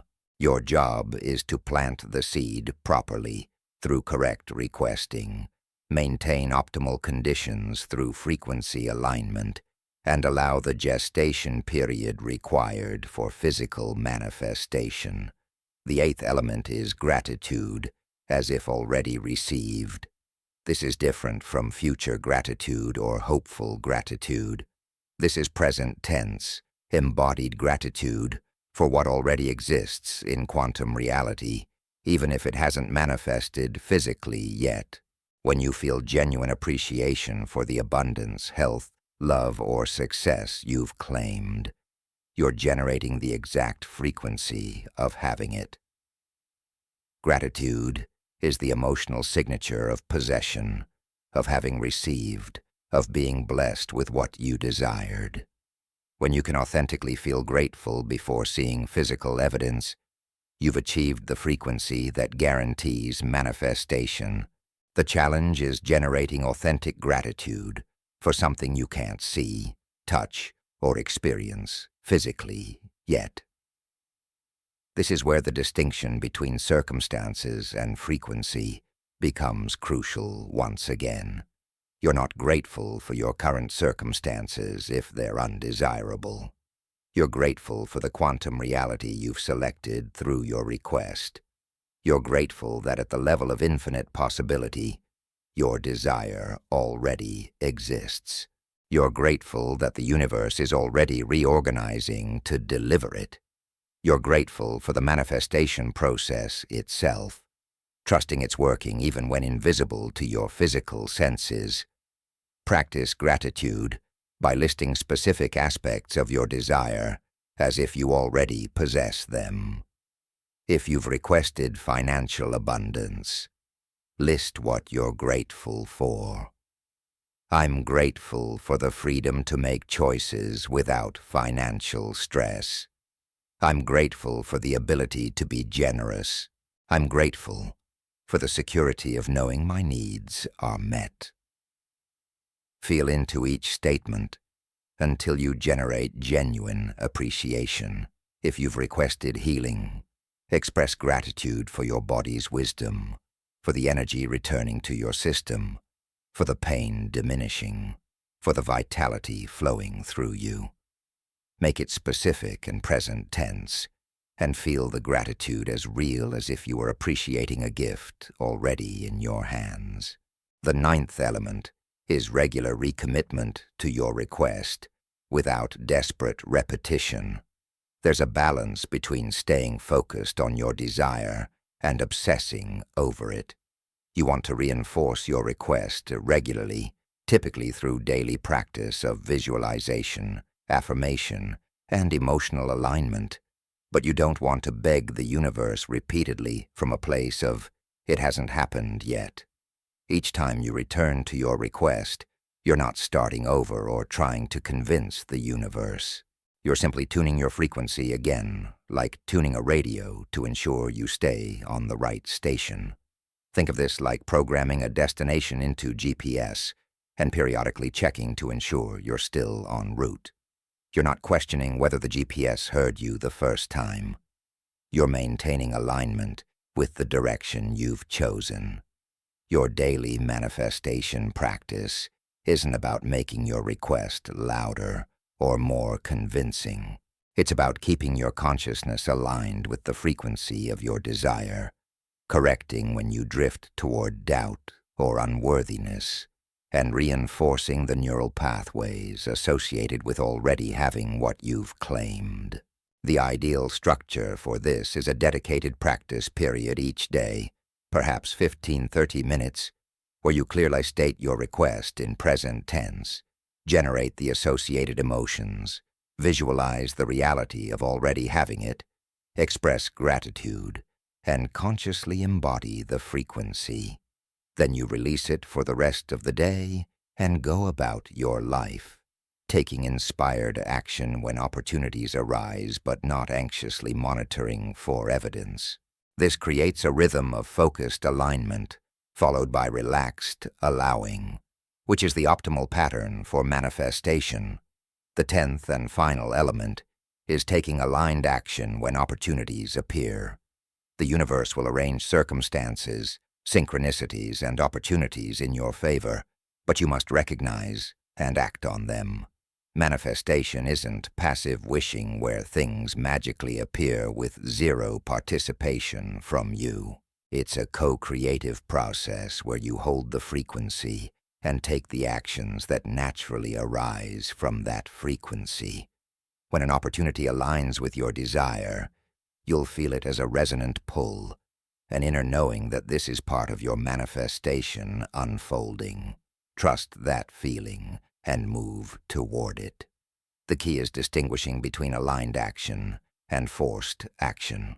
Forced action comes from impatience, desperation, or trying to make things happen through sheer willpower. It feels like struggle, like pushing a boulder uphill. Aligned action feels natural, even if it requires effort. It's inspired rather than obligated. It flows from inner guidance rather than mental calculation. When you're in alignment, the right actions become obvious and relatively easy to take, even if they're outside your comfort zone. When you're out of alignment, even simple actions feel difficult and wrong. Pay attention to synchronicities, unusual coincidences, chance meetings, unexpected messages, or recurring themes that point toward your desire. The universe communicates through these patterns, showing you the path forward. Someone mentions a job opening in casual conversation. You stumble across an article about exactly what you're trying to learn. You meet someone who has the resource or connection you need. These aren't random coincidences.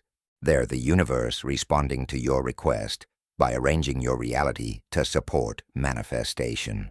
Your job is to notice these breadcrumbs and follow them with trust. When you combine all 10 elements into a coherent practice, your requests become irresistible to the quantum field. You're no longer hoping and wishing. You're precisely directing consciousness to collapse specific probability waves. You're broadcasting such a clear, consistent, emotionally charged frequency that physical reality has no choice but to reorganize and reflect it back to you. This is the anatomy of manifestation mastery, the structure that separates those who occasionally get lucky from those who consistently create their desired reality with reliability and precision. Start with one important desire and apply this complete structure to it. Don't try to manifest 10 things at once using this method. Pick your most important desire, the one that would create the most positive impact on your life, and give it your full focused attention using all 10 elements. Write out your request in present tense with emotional charge. Practice feeling it daily with gratitude. Release timeline attachment while trusting the process. Take aligned action when opportunities arise. Maintain this practice consistently for at least 30 days without wavering, and observe what unfolds. The universe cannot ignore a request structured with this level of clarity, emotional power, and quantum understanding. Your job is simply to learn this structure and apply it with dedication and faith. Chapter 5. Clearing the channel. Removing energetic blockages and limiting beliefs. You can master the perfect request structure, understand quantum mechanics, and practice frequency alignment daily, yet still find your manifestations blocked or distorted if you haven't cleared the obstructions in your energetic channel. Think of your consciousness as a radio antenna that both transmits and receives. When that antenna is cluttered with debris, corroded by unresolved trauma, or bent out of alignment by limiting beliefs, Your signal gets distorted no matter how perfectly you formulate your requests. This chapter addresses the invisible architecture of blockages that sabotage manifestation and provides practical methods to clear them systematically. The first layer of blockage exists in your cellular memory, the accumulated emotional residue stored in your body from every experience you've ever had. Your cells don't just store physical information like DNA and proteins. They store emotional information, traumatic imprints, and energetic signatures from your past.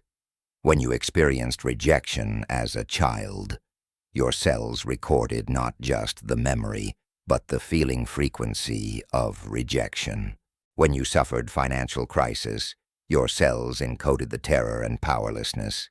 When you felt abandoned, betrayed, or shamed, your cells cataloged those frequencies and continue broadcasting them long after the events ended. This phenomenon isn't metaphysical speculation. Neuroscience has confirmed that traumatic experiences create lasting changes in neural pathways, stress hormone receptors, and even gene expression through epigenetic modification. Your body literally becomes a living archive of every wound you've endured. And that archive broadcasts constantly at a subconscious level. When you try to manifest abundance while your cells still carry the frequency of poverty trauma, you're broadcasting two contradictory signals simultaneously. Your conscious mind says, "I am abundant," while your cellular memory screams, "Money is terrifying and will never have enough." The contradiction doesn't just weaken your signal. It creates what's called cognitive dissonance in psychology, or energetic incoherence in quantum terms. Your system is fundamentally split, trying to move in opposite directions simultaneously, which results in either no movement or chaotic, inconsistent manifestation. You might briefly attract what you desire, only to unconsciously sabotage it, because your cellular memory feels safer in the familiar pattern of lack. This is why people who win the lottery often end up broke again within years. Their conscious mind enjoyed the wealth, but their cellular programming couldn't sustain the unfamiliar frequency, so they unconsciously recreated the financial reality their cells recognized as home. Clearing cellular memory requires more than positive thinking or affirmations. You must engage the body directly, accessing stored emotional content and releasing it through somatic practices. One of the most effective techniques is called emotional freedom technique, or tapping, which combines focused attention on specific memories or feelings with stimulation of acupressure points. The physical tapping creates a pattern interrupt in the nervous system while you're accessing the stored emotion, allowing the charge to discharge rather than remaining trapped in tissue. The process works like this. Identify a specific limiting belief or traumatic memory that contradicts your desired manifestation. If you're trying to manifest financial abundance but carry fear around money, recall the earliest memory of financial stress you can access. It might be hearing your parents fight about bills, experiencing homelessness, or having to do without something important because money was scarce. Don't just remember the event intellectually. Feel into it with your body until you can sense where the emotion lives physically. Does your chest tighten? Does your stomach clench? Does your throat constrict? That physical sensation is the cellular storage location of the trauma. While holding that memory and feeling the physical sensation, begin tapping on specific meridian points: the side of your hand, your eyebrow, side of your eye, under your nose, your chin, your collarbone, under your arm, and the top of your head. As you tap each point, speak the truth of what you're feeling out loud. Even though I feel terrified about money, I deeply and completely accept myself. Even though I learned money causes pain, I choose to release this belief. Even though my body remembers poverty, I'm safe to be abundant now. The combination of somatic stimulation, emotional acknowledgement, and conscious reframing allows the stored charge to release from cellular memory. You'll know the clearing is working when the emotional intensity decreases significantly. A memory that made you want to cry or filled you with anxiety becomes neutral, something you can recall without the associated feeling charge. The memory doesn't disappear, but its power over your present frequency dissolves. This is cellular-level healing, and it's non-negotiable for clear manifestation. You cannot override deeply stored cellular trauma with conscious willpower alone. You must engage the body directly and release the stored frequencies that contradict your desires. The second layer of blockage exists in your belief system, the collection of assumptions about reality you've adopted as truth. Limiting beliefs are insidious because they masquerade as facts rather than opinions. Money doesn't grow on trees sounds like common sense rather than a limiting belief about financial abundance. Good things don't happen to people like me feels like realistic assessment rather than a self-fulfilling prophecy. You have to work hard for everything seems like wisdom rather than a belief that makes manifestation unnecessarily difficult.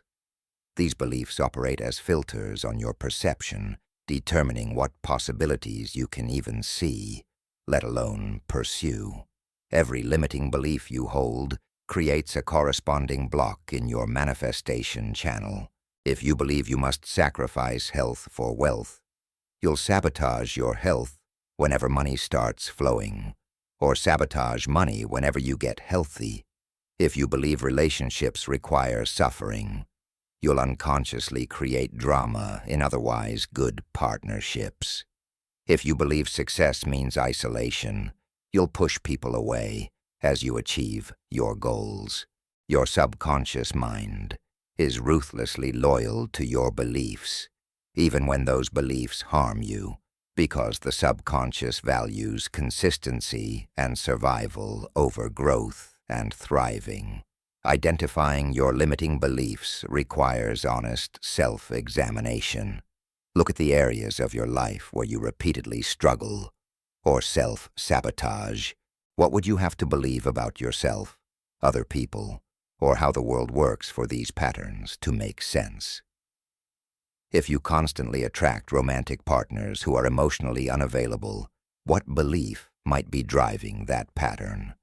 Perhaps, I'm not worthy of someone's full attention, or love isn't safe, or everyone eventually leaves.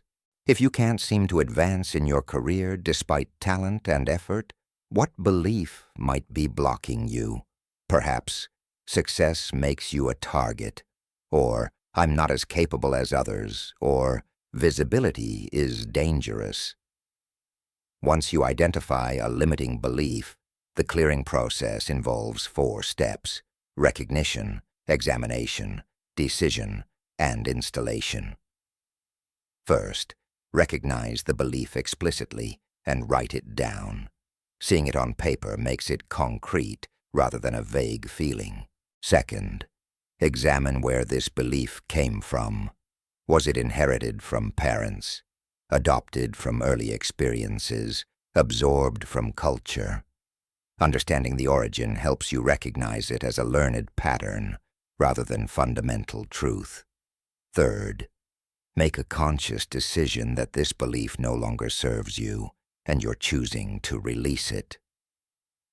This decision is crucial because your subconscious needs permission from your conscious will to let go of long-held patterns.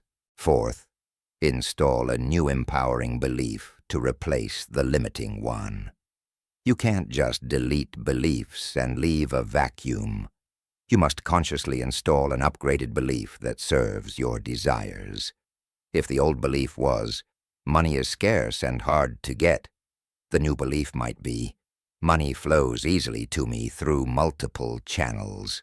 If the old belief was, I'm not lovable. The new belief might be, I am worthy of deep love and connection. The new belief must feel at least slightly believable to your current consciousness.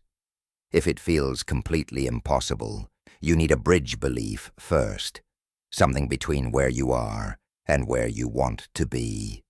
For example, if you currently believe, I'll never be wealthy, and try to jump directly to I am a millionaire, the gap is too large, and your subconscious will reject it as absurd. You need bridge beliefs. Some people like me have become wealthy. Then, it's possible for me to be financially comfortable. Then, I'm learning to create abundance. Then, I'm attracting increasing prosperity. And finally, I am wealthy. Each bridge belief must feel achievable from your current state, creating a pathway your consciousness can actually walk rather than a chasm it must leap.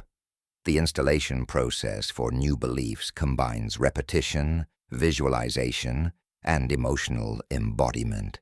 Write your new belief where you'll see it daily.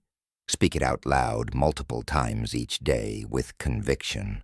Visualize yourself living as if this belief were already true, and feel the emotions that would accompany that reality. Your brain rewires through repetition and emotional intensity.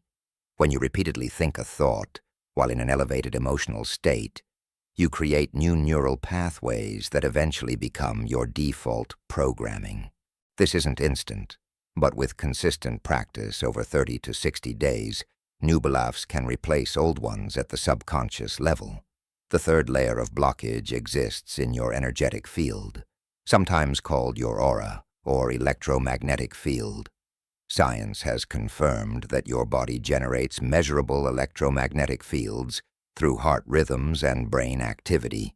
These fields extend beyond your physical body and interact with the fields of other people and the environment. When your field carries distortions from unresolved anger, grief, shame, or fear, those distortions affect how you interact with the quantum field and what you attract into your experience. A distorted field is like static on a radio transmission, making your signal unclear and attracting interference. Clearing your energetic field involves practices that move stagnant energy and restore coherent flow. One simple but powerful practice is breath work. Your breath is the bridge between your conscious and unconscious systems, between your body and energy field. When you breathe slowly, deeply, and consciously, you activate your parasympathetic nervous system, calm your stress response, and create space for stuck energy to move. Specific breathwork patterns can release trauma faster than years of talk therapy, because breath accesses the autonomic nervous system directly where trauma is stored. Try this clearing breath pattern. Inhale deeply through your nose for a count of 4, hold for 4, exhale through your mouth for 6, hold for 2. The extended exhale activates the vagus nerve, which signals safety to your entire system. As you breathe, visualize any dense, dark, or heavy energy in your body and field being released with each exhale. See it leaving as dark smoke or dissolving into light. Visualize pure, bright, high-frequency energy entering with each inhale, filling your body and field with clarity and vitality. Practice this for just 5 minutes daily, and you'll notice significant shifts in your baseline frequency and emotional state. Another energetic clearing practice involves working with the chakra system, the energy centers along your spine that correspond to different aspects of consciousness and physicality. Blockages in specific chakras correlate with specific manifestation difficulties. Root chakra blockages manifest as financial instability and survival fears. Sacral chakra blockages show up as creative blocks and difficulty with pleasure or sexuality. Solar plexus blockages manifest as powerlessness and inability to take action. Heart chakra blockages prevent receiving and giving love. Throat chakra blockages limit self-expression and speaking your truth. Third eye blockages cloud intuition and vision. Crown chakra blockages create disconnection from spiritual guidance and universal flow. You can clear chakras through visualization, sound, or physical touch. The visualization method involves imagining each chakra as a spinning wheel of light in its associated color. Root is red at the base of your spine. Sacral is orange below your navel. Solar plexus is yellow at your stomach. Heart is green at your chest. Throat is blue at your throat. Third eye is indigo at your forehead. And crown is violet at the top of your head. Visualize each chakra spinning cleanly and brightly, removing any darkness, debris, or stagnation you perceive. See each one radiating clear, vibrant energy. The sound method uses specific tones or mantras associated with each chakra. Root responds to Lam, sacral to Vam, solar plexus to Ram, heart to Yam, throat to Ham, third eye to Om, and crown to silence or Om at a higher pitch. Chanting these sounds while focusing on the corresponding chakra creates resonance that clears blockages. The vibration quite literally shakes stuck energy loose, similar to how an opera singer's voice can shatter glass when the frequency matches the glass's resonant frequency. The fourth layer of blockage involves ancestral and karmic patterns, energetic inheritances from your family lineage, and potentially from past incarnations if you hold that worldview. Whether or not you believe in past lives, the concept of karmic patterns as deeply ingrained behavioral and energetic templates provides a useful framework for understanding why some blockages feel impossibly resistant to clearing through personal work alone. These are patterns that preceded your birth, running through your family line for generations or carried from previous existence. Ancestral patterns are particularly powerful and often invisible. If your grandmother experienced severe poverty, your mother inherited not just the family circumstances but the energetic frequency of scarcity. She then transmitted that frequency to you, even if she consciously tried to shield you from financial struggle. The fear, shame, and survival mechanisms associated with poverty live in your field and cellular memory before you had any personal experiences with lack. This explains why some people sabotage abundance, despite having no logical reason to fear money. They're responding to inherited trauma rather than personal experience. Clearing ancestral patterns requires acknowledging and honoring the suffering of your lineage, while consciously choosing to end the transmission. A powerful practice involves writing a letter to your ancestors, thanking them for their survival that allowed you to exist, acknowledging the hardships they endured, and clearly stating your intention to heal what they couldn't heal, and to stop passing their wounds to future generations.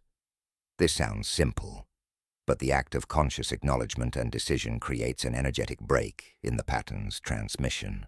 You might write something like, "To my ancestors, I honor your struggles and recognize the poverty, trauma, fear, and pain you carried. I understand you did the best you could with what you knew. I gratefully receive the gift of life you gave me. And I now consciously choose to heal these patterns within myself, to release the fear and scarcity you carried, and to create a new legacy of abundance, peace, and wholeness." The suffering stops here. The healing begins with me. I release you from these burdens, and I release myself from carrying them forward. After writing this, you might burn the letter as a symbolic release or bury it in the earth. The fifth layer involves present moment thought patterns and habitual emotional states that keep you locked in limiting frequencies regardless of past healing work. You could clear all cellular memory, transform all limiting beliefs, balance your chakras, and heal ancestral wounds. But if you spend your present moments in worry, complaint, judgment, and negativity, you're recreating the blockages in real time. Manifestation isn't just about past clearing. It's about present moment frequency management.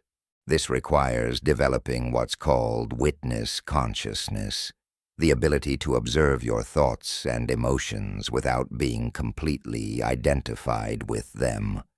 Most people are so merged with their mental and emotional patterns that they don't realize they have a choice about which thoughts to engage and which emotions to feed. A thought arises, and they automatically believe it, follow it, and let it generate corresponding emotions and actions. But thoughts are not facts. They're suggestions, possibilities, habitual patterns firing based on past programming. You don't have to believe every thought that crosses your mind. Practice catching yourself in negative thought spirals and consciously redirecting. When you notice thoughts like, "This will never work," or "I always fail," or "Nothing good ever happens to me," pause and recognize. This is a thought pattern, not truth. Ask yourself, is this thought serving my desired manifestation?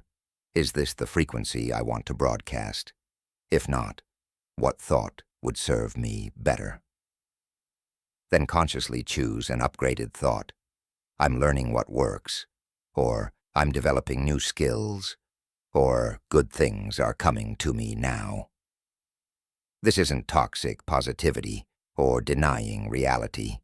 It's conscious frequency management. The same practice applies to emotions.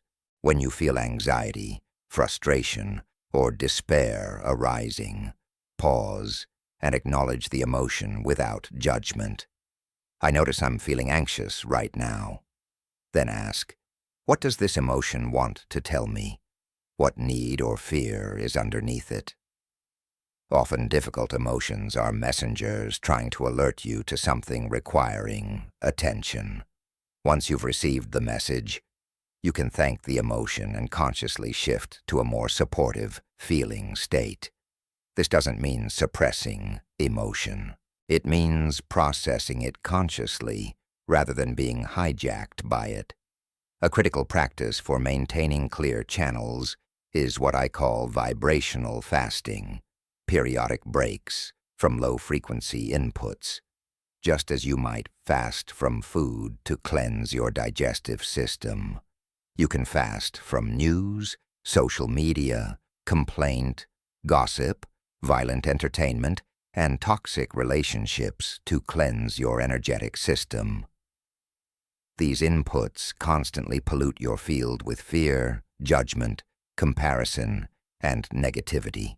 Even if you're doing clearing work, you're simultaneously refilling with contamination.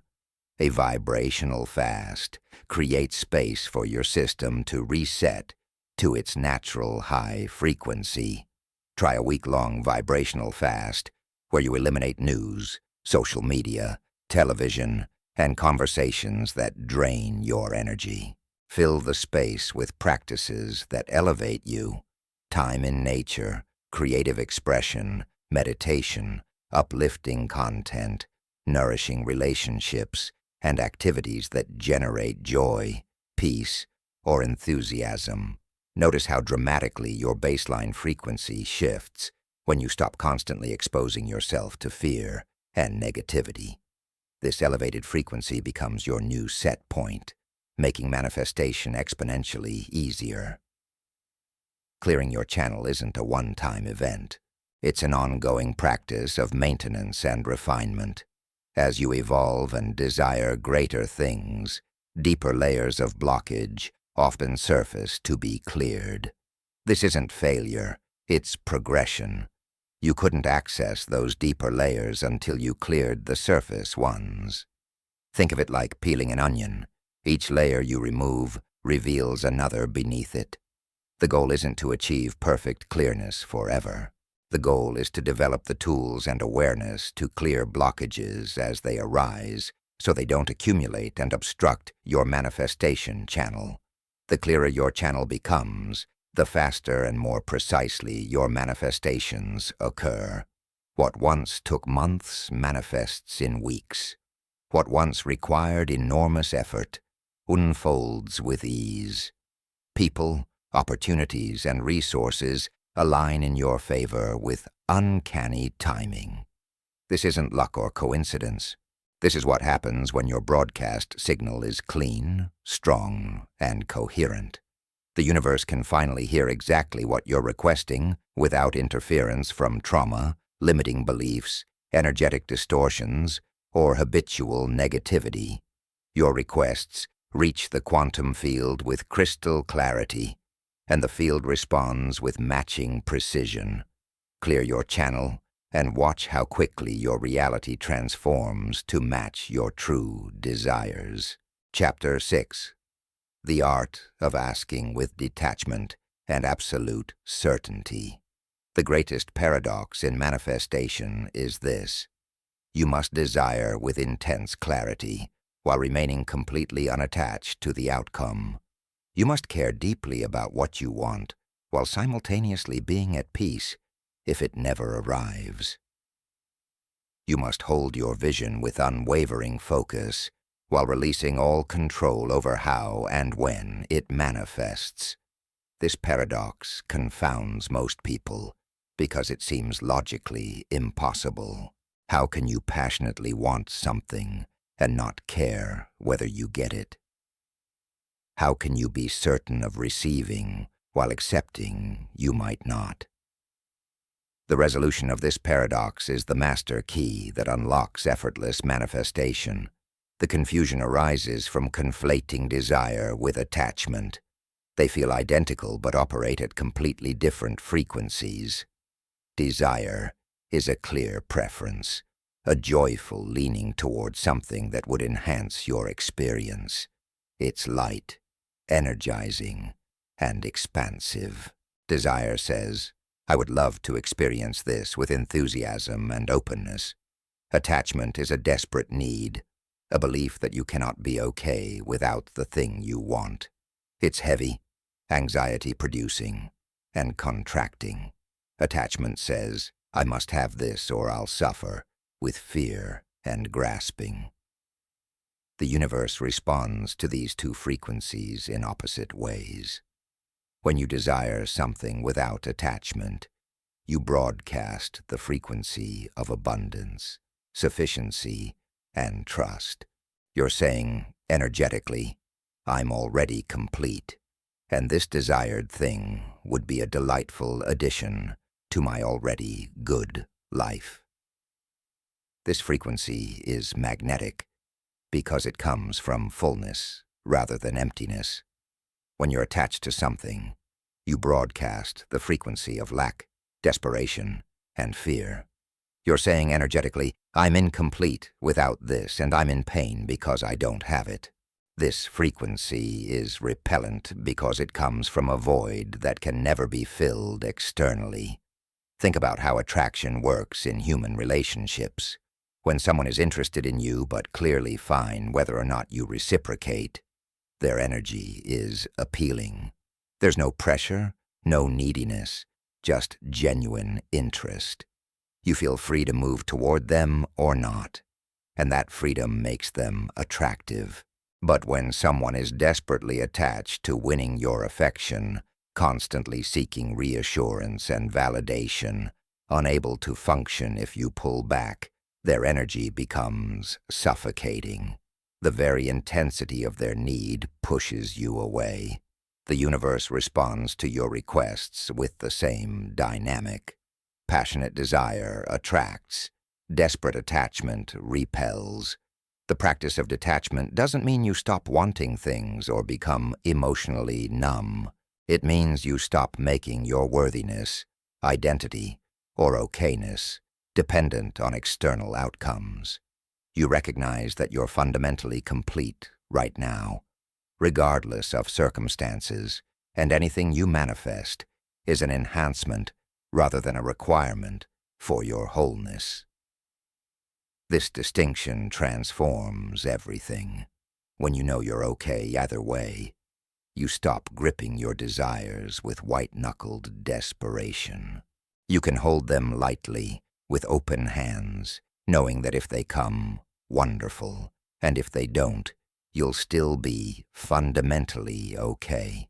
Detachment emerges naturally when you shift your identity from the body-mind experiencing circumstances to the awareness witnessing the body-mind. Your ego self, the personality structure you think of as me, naturally attaches to outcomes because it believes its survival and value depend on external validation. But your true nature, the consciousness that observes thoughts and experiences without being defined by them, is already complete and unchanging. When you rest more in awareness and less in ego identification, attachment dissolves organically, because awareness doesn't need anything to be different than it is. This might sound abstract, so let's make it practical. Throughout your day, practice identifying as the observer rather than the observed. Instead of, "I am anxious," notice I observe anxiety arising in this body-mind.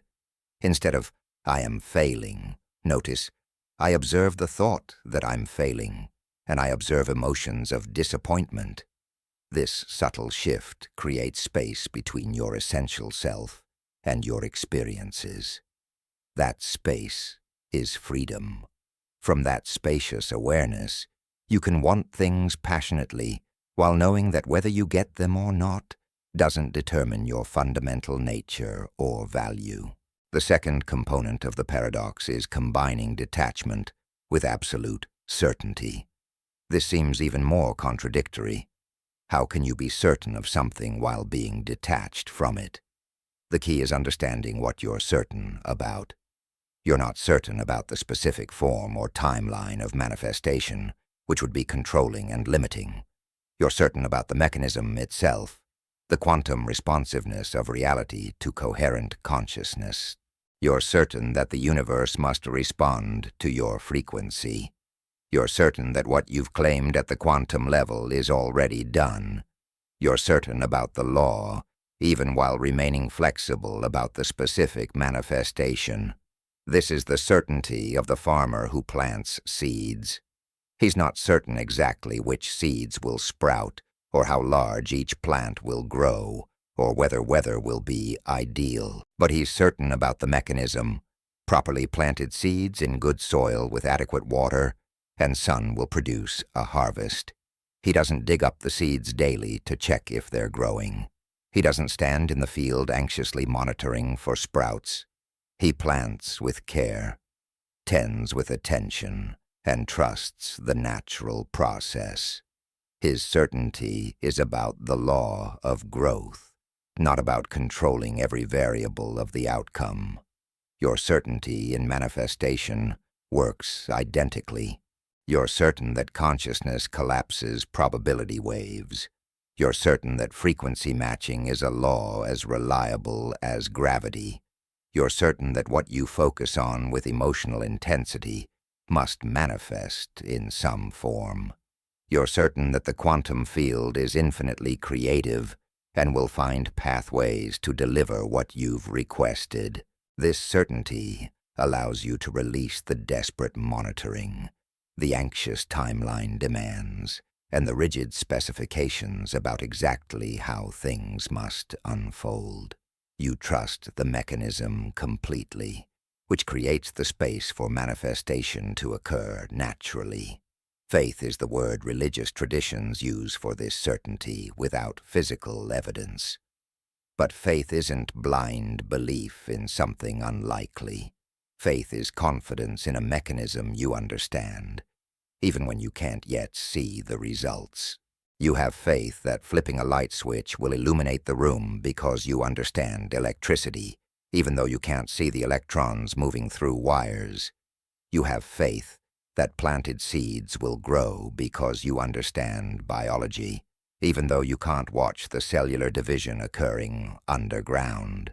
Similarly, you have faith in manifestation because you understand quantum mechanics and consciousness, even though you can't observe the probability waves collapsing in your favor. The practical challenge is maintaining this paradoxical state in daily life. Your ego wants to control outcomes. Your fear wants guarantees before it releases. Your impatience wants immediate results. These parts of your psyche will constantly pull you out of detached certainty and back into attached anxiety. This is normal. The practice isn't achieving permanent transcendence of these patterns. The practice is catching yourself when you slip into attachment or doubt, and consciously returning to the paradoxical state of passionate desire with peaceful detachment and flexible certainty. A daily practice that cultivates this state involves starting with meditation to access the spacious awareness beneath your personality. Sit quietly and observe your thoughts without engaging them. Notice how thoughts arise and dissolve without your effort. Notice how you can watch emotions like clouds passing through the sky of your awareness. Rest in the observer position for 10 to 15 minutes until you feel the distinction between awareness and the contents of awareness. This creates the foundation for detachment. From that foundation, bring your desire into focus. See it clearly, feel it fully, and affirm it with certainty. This or something better is manifesting now. The quantum field is organizing circumstances perfectly.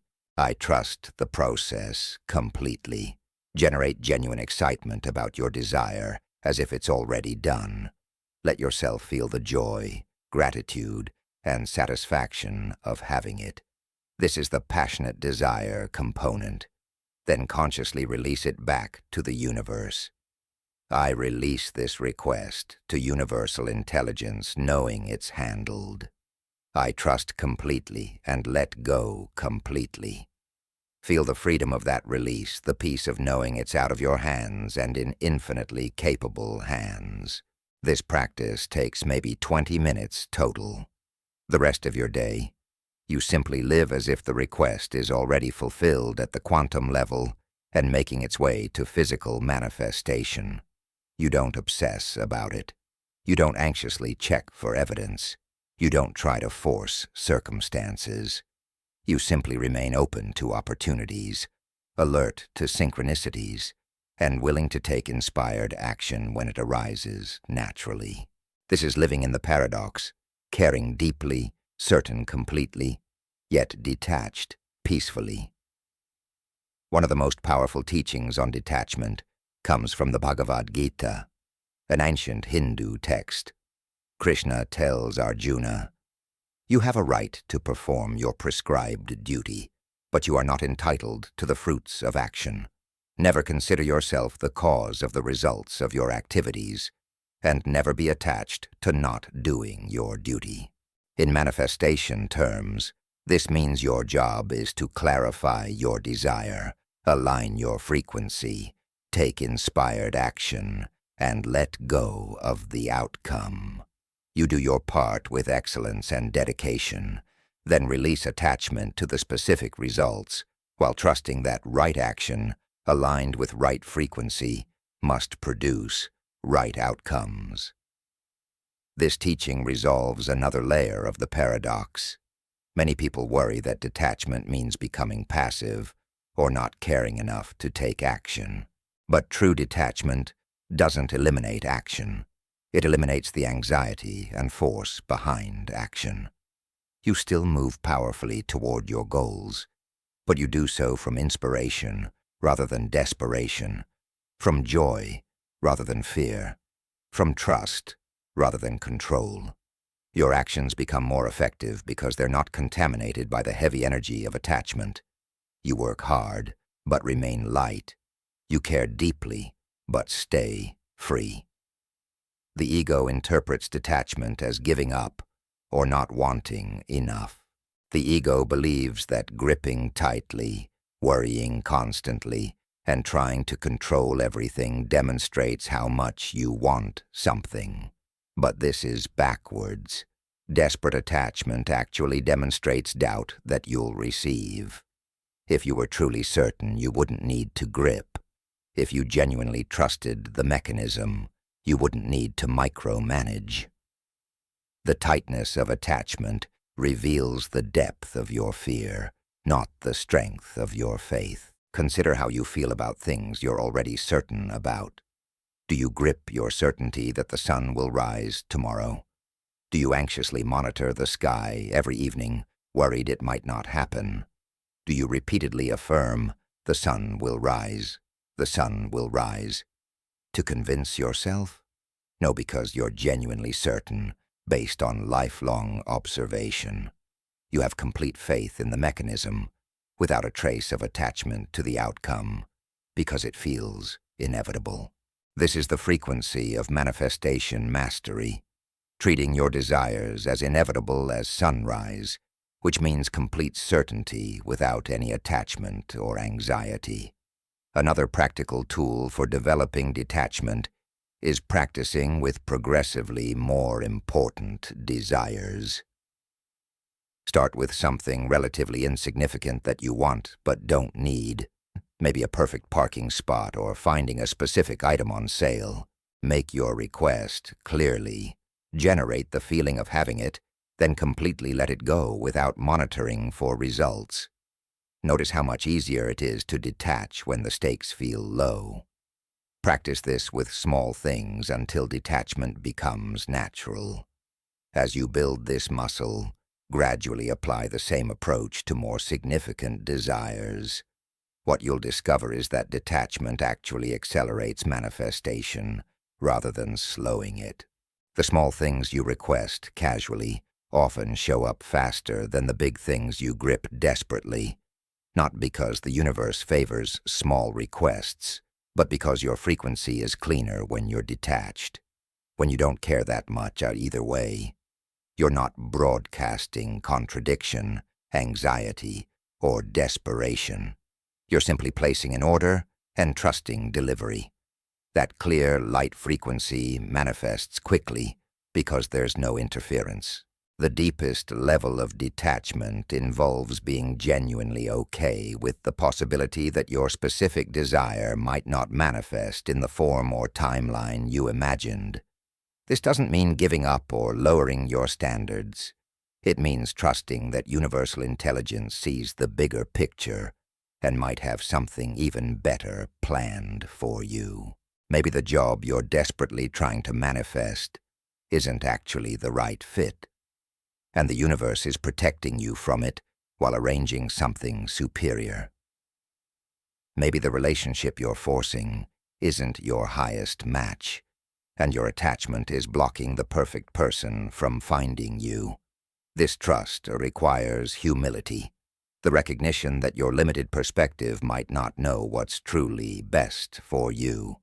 Your ego believes it knows exactly what you need to be happy. But your ego can only see current circumstances and immediate desires. Universal intelligence sees your entire life path, your soul's evolution, the lessons you came here to learn, and the highest timeline available to you. When you release attachment and trust that intelligence, you open to receiving what's actually optimal, rather than insisting on what your limited view thinks is best.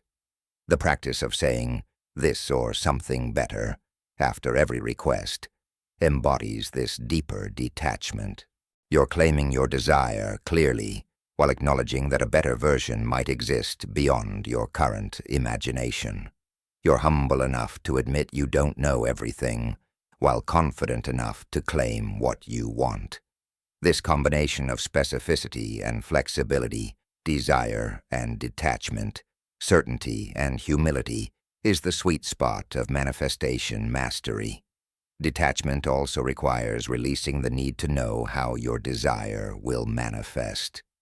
This is where most people get stuck. They want to manifest abundance, but they can only imagine it coming through their current job. So they attach to getting a raise or promotion. When the raise doesn't come, they feel their manifestation failed, not realizing the universe might be trying to deliver abundance through an entirely different channel they haven't considered. Maybe it's coming through an unexpected business opportunity, an inheritance, a skill you didn't know was marketable, or a connection that leads somewhere surprising. Your job is to get clear on what you want and why. Then let the universe figure out how. The how is not your responsibility. In fact, trying to control the how actually limits the universe's options and slows manifestation. When you release the how, you open infinite pathways for your desire to reach you. This requires profound trust that universal intelligence is more creative, connected, and capable than your limited human perspective. You're trusting that the force that orchestrates galaxies, grows trees from seeds, and beats your heart without your conscious effort can certainly arrange some opportunities and circumstances in your favor. The final aspect of detachment involves being willing to receive your desire in unexpected forms. Maybe you asked for financial abundance and you receive an opportunity to live somewhere with much lower cost of living, effectively increasing your wealth through reduced expenses rather than increased income. Maybe you asked for a romantic relationship and you receive a deep, fulfilling friendship that provides the connection you are actually seeking underneath the relationship desire. Maybe you asked for career success and you receive clarity about an entirely different career path that's more aligned with your purpose. The universe often delivers the essence of what you requested rather than the specific form you imagined. When you're attached to the exact form, you might miss the perfect delivery because it doesn't match your mental picture. When you're detached enough to receive whatever form serves your highest good, you recognize the manifestation even when it arrives wearing different clothing than you expected. This flexible receptivity is the final key to the paradox.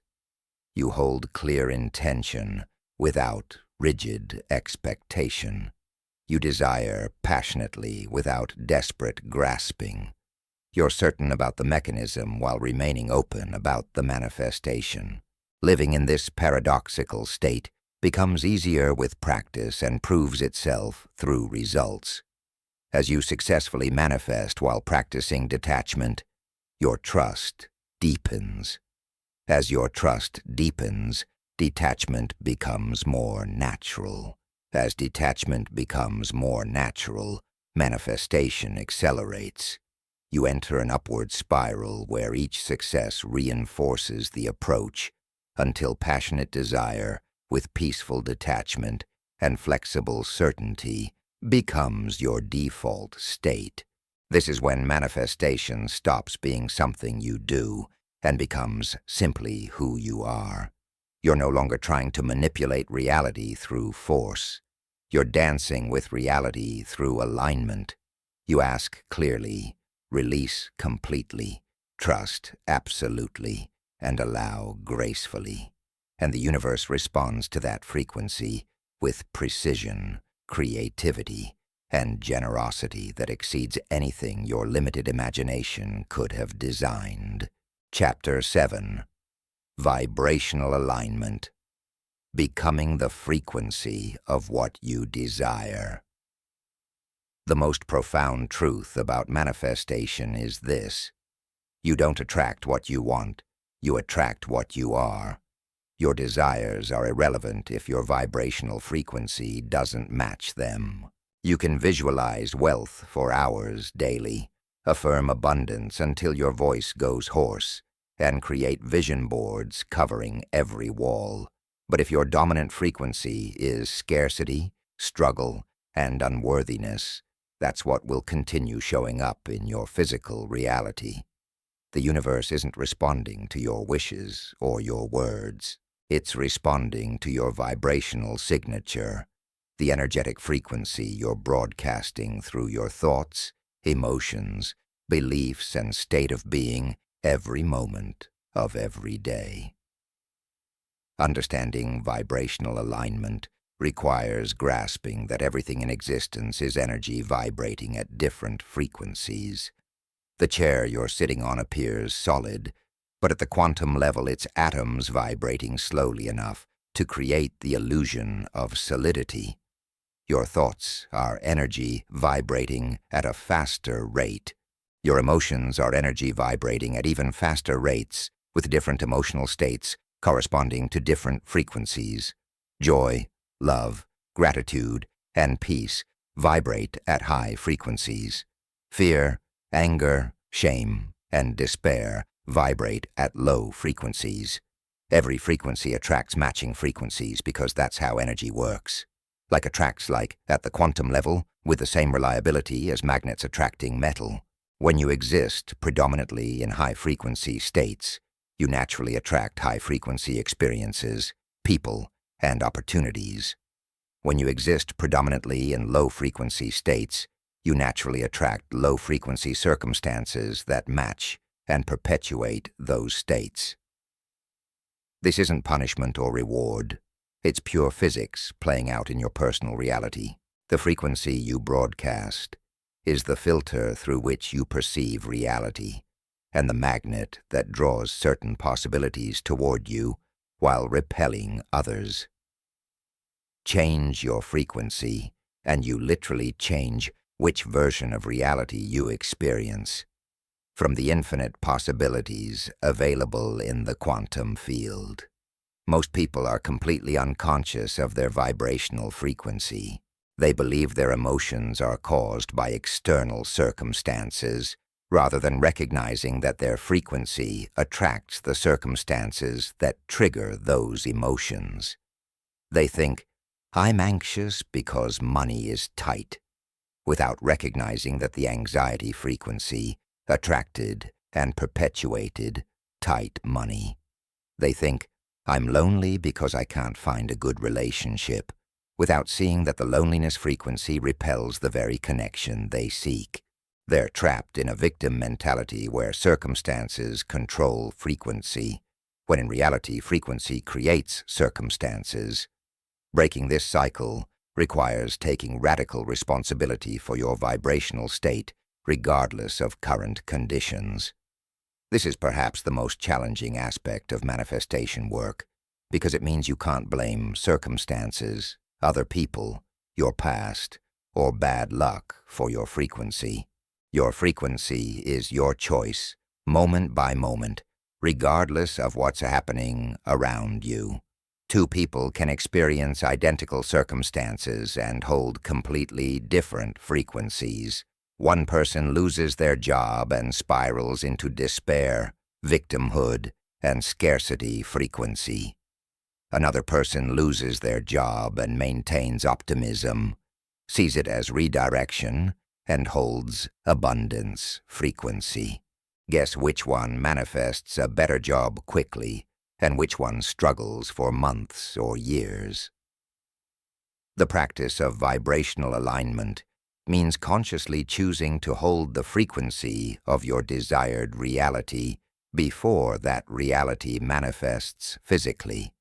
If you want to experience financial abundance, you must find a way to feel abundant now, even if your current bank account says otherwise. If you want to experience vibrant health, you must embody the frequency of vitality now, even if your body currently shows symptoms. If you want to experience deep love, you must generate the frequency of being loved now, even if you're currently alone. This seems impossible to most people because they're waiting for circumstances to change before they'll allow themselves to feel the corresponding emotions. But this backwards approach guarantees you'll stay stuck in current circumstances indefinitely. If you wait to feel abundant until money arrives, you're broadcasting lack frequency, which prevents money from arriving. If you wait to feel healthy until symptoms disappear, You're broadcasting sickness frequency, which perpetuates the symptoms. If you wait to feel loved until someone loves you, you're broadcasting loneliness frequency, which repels potential partners. You must reverse the equation, generate the frequency first, and the matching physical reality must follow, because that's how the law of attraction operates at the quantum level. The key question becomes, how do you generate a frequency that doesn't match your current circumstances? How do you feel abundant when you're struggling? How do you feel healthy when you're in pain? How do you feel loved when you're alone? The answer lies in understanding that frequency isn't dependent on external conditions. Frequency is an internal state you can cultivate through conscious practice, regardless of what's happening externally. It requires training your consciousness to generate specific emotional states on command, rather than remaining at the mercy of circumstances. The first technique for shifting frequency is emotional recall and amplification. Your nervous system has recorded every high-frequency experience you've ever had. That data is stored in your body and accessible through focused attention. Close your eyes and recall a specific moment when you felt the emotion you're trying to embody. If you want to feel abundant, remember a time you felt completely secure and free. Maybe it was childhood when you had no financial worries. Maybe it was after paying off a debt. Maybe it was receiving an unexpected windfall. The specific situation doesn't matter. What matters is accessing the feeling. Recall that moment with as much sensory detail as possible. What did you see? What sounds were present?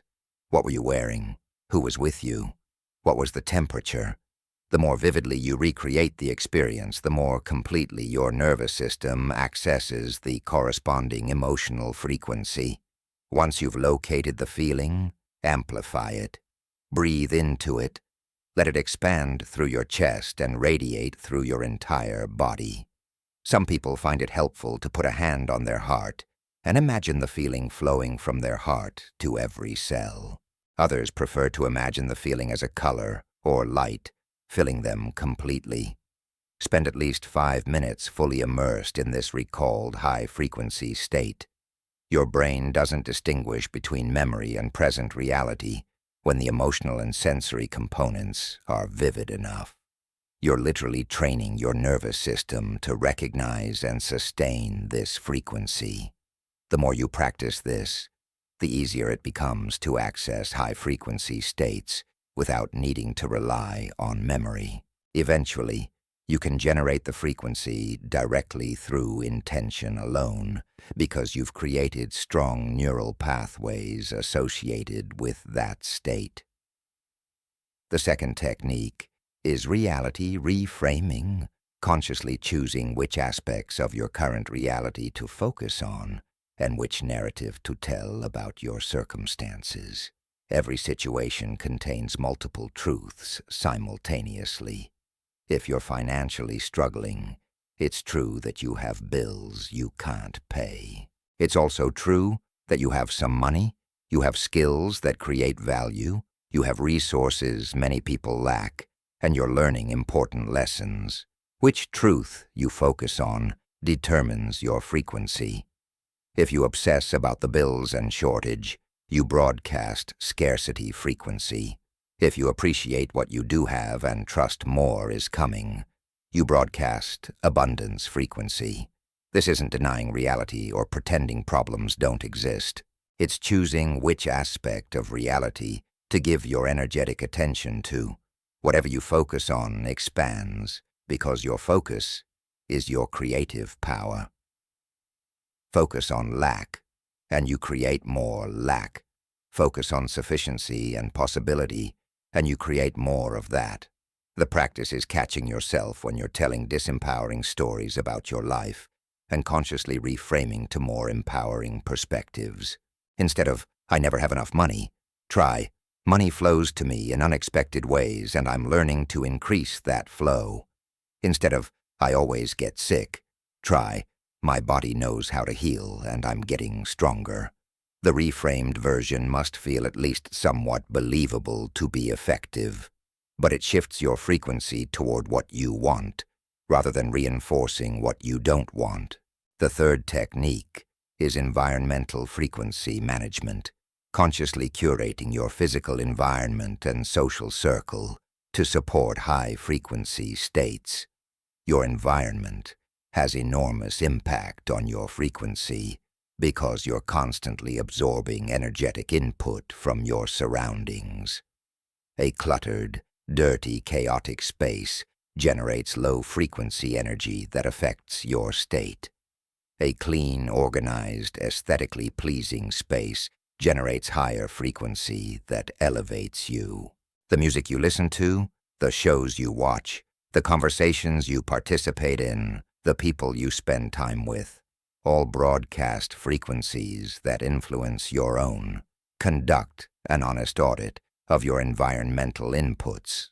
What percentage of your media consumption is fear-based, violent, or negative? What percentage of your social interactions leave you drained versus energized? How does your physical space feel? Does it inspire and uplift you, or depress and drain you? Once you've identified the low-frequency inputs, begin systematically replacing them with high-frequency alternatives. This might mean unfollowing social media accounts that trigger comparison or anxiety. It might mean spending less time with complainers and more time with optimistic, growth-oriented people. It might mean decluttering your home, adding plants, improving lighting, or creating a dedicated space for your manifestation practice. The fourth technique is embodiment practice, using your physical body to generate and anchor high-frequency states. Your body and emotions are intimately connected through the nervous system. You can't feel anxious while breathing slowly and deeply. You can't feel depressed while standing in a power pose with your chest open and head high. You can't feel defeated while moving energetically to uplifting music. Your body shapes your emotional frequency, just as your emotions shape your body. This bi-directional relationship means you can use physical practice to shift frequency even when your mind resists. Try this embodiment sequence when you need to shift to abundance frequency. Stand with feet hip-width apart, arms extended to the sides, palms up in a receiving position. Close your eyes and imagine golden light pouring into your palms from the universe, flowing down your arms, filling your chest, and overflowing through your entire body. As you breathe, imagine this light carrying abundance energy, the frequency of having more than enough. Feel your body expanding to hold more. Feel your chest opening to receive freely. Maintain this posture and visualization for 3 to 5 minutes while breathing deeply and rhythmically. For health frequency, try this embodiment. Lie down comfortably and systematically relax every muscle in your body, starting with your toes and moving up to your head. As you relax each area, visualize healing energy flowing there, repairing, rejuvenating, and restoring perfect function. Feel your body's innate intelligence working to heal. Sense vitality returning to your system. Breathe healing into any areas of pain or illness. Spend at least 10 minutes in this deeply relaxed, healing-focused state. Your body doesn't distinguish between visualization and reality at the cellular level, so this practice literally activates healing mechanisms. The fifth technique is vibrational anchoring, creating physical triggers that instantly shift your frequency to desired states. This leverages the neurological principle of state-dependent memory. where certain stimuli become associated with specific internal states through repeated pairing. Athletes use this when they develop pre-performance rituals that reliably get them into optimal mental and emotional states. You can create your own anchors for different frequencies you want to access easily. To create an anchor, first generate the desired frequency state using one of the previous techniques. Get yourself into genuine abundance frequency, or love frequency, or confidence frequency. While you're fully immersed in that state at peak intensity, introduce a unique physical stimulus. This could be pressing your thumb and middle finger together, touching a specific spot on your wrist, making a particular gesture, or holding a specific object. Maintain the stimulus for 10 to 15 seconds while the frequency is at its strongest. Release the stimulus and come out of the state. Repeat the pairing 5 to 10 times over several days. Eventually, the physical stimulus alone will trigger the associated frequency state instantly without needing to go through the full generation process. This allows you to shift frequency quickly in challenging moments.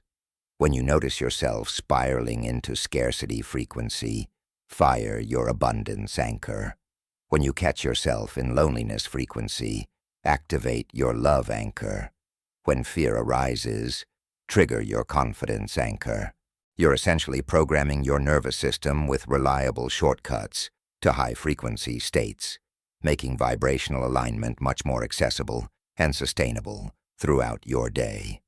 The sixth technique is frequency matching through association, deliberately spending time with people, places, and experiences that naturally embody the frequency you're cultivating. If you want to embody abundance frequency, spend time in environments where abundance is present. Visit upscale areas, walk through beautiful hotels, attend events where successful people gather. You're not trying to feel envious or lacking by comparison. You're allowing your nervous system to experience and memorize the frequency of abundance so you can recreate it internally. Your mirror neurons and energetic field naturally entrain to frequencies around you, so strategic exposure accelerates your ability to hold desired frequencies. Similarly, if you want to embody health frequency, spend time with vibrantly healthy people. Notice how they move, speak, and carry themselves. Your system will naturally begin adopting aspects of their frequency through proximity and attention. If you want to embody love frequency, spend time witnessing loving interactions even if you're not in a relationship yourself. Watch how couples show affection. Observe parents with children. Notice the energy between close friends. You're training your system to recognize and resonate with the frequency you desire, making it easier to generate internally. The seventh technique is present moment frequency awareness, developing the capacity to notice your current vibrational state in real time and consciously shift it when it's misaligned with your desires. Most people are so unconscious of their frequency that they can spend hours or days in low-frequency states without realizing it. They're broadcasting lack, fear, and victimhood on autopilot while wondering why their manifestations aren't working. The practice of awareness creates the possibility of conscious choice. Set periodic reminders throughout your day, maybe every 2 hours, to check in with your frequency. Ask yourself, what emotion am I feeling right now? What frequency am I broadcasting? Is this aligned with what I'm trying to manifest? If you notice you're in low frequency, don't judge yourself. Simply acknowledge it and make a conscious choice to shift. Use one of the techniques you've learned to move to a higher frequency. Over time, this awareness practice makes you increasingly sensitive to your vibrational state, and you'll catch yourself much more quickly when you drift into misalignment.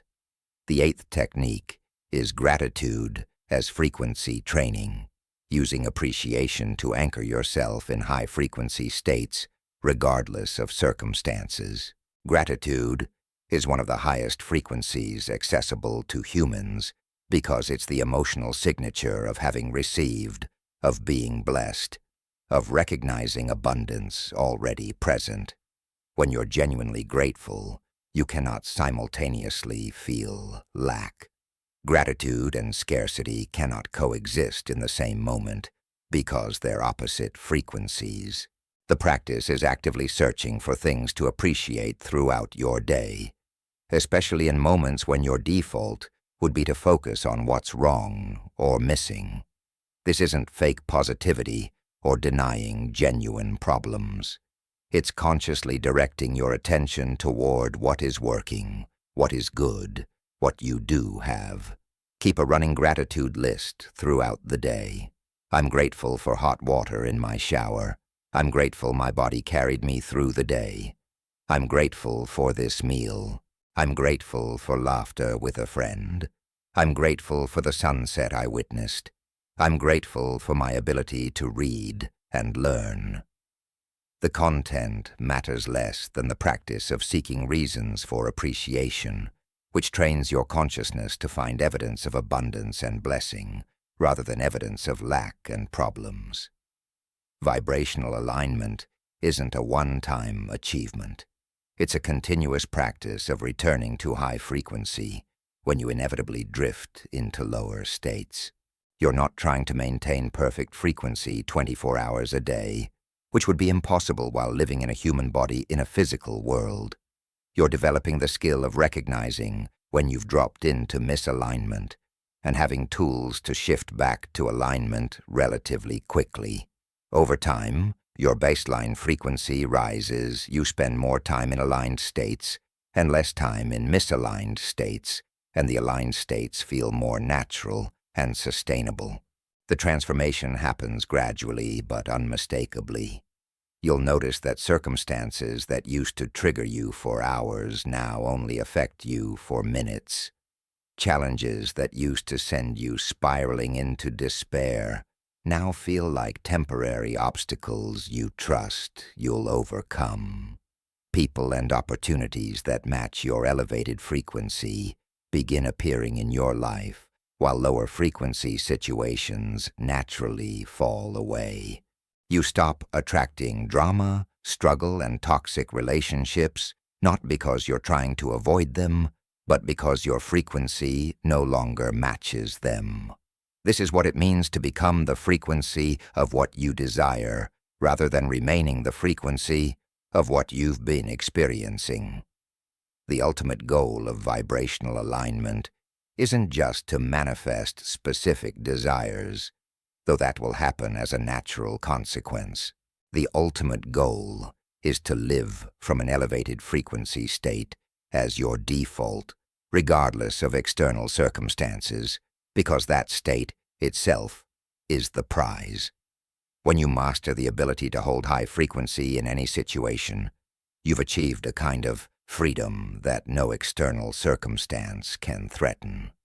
You've become a conscious creator who shapes experience from the inside out, rather than a reactive victim being shaped by external forces. You've remembered your true nature as infinite consciousness, temporarily focused into individual form, and you're using that consciousness deliberately to collapse probability waves in alignment with your highest vision. This is the art and science of vibrational alignment, and it's the foundation upon which all sustainable manifestation is built. Chapter 8. Divine Timing and Active Patience. One of the most frustrating aspects of manifestation is the gap between making a request and seeing physical results. You've clarified your desire, aligned your frequency, released attachment, and done everything correctly, yet days, weeks, or months pass without visible evidence of your manifestation. This waiting period tests your faith, triggers doubt, and tempts you to abandon the process entirely. Most people fail at manifestation not because they don't understand the principles, but because they can't tolerate the gestation period between quantum alignment and physical manifestation.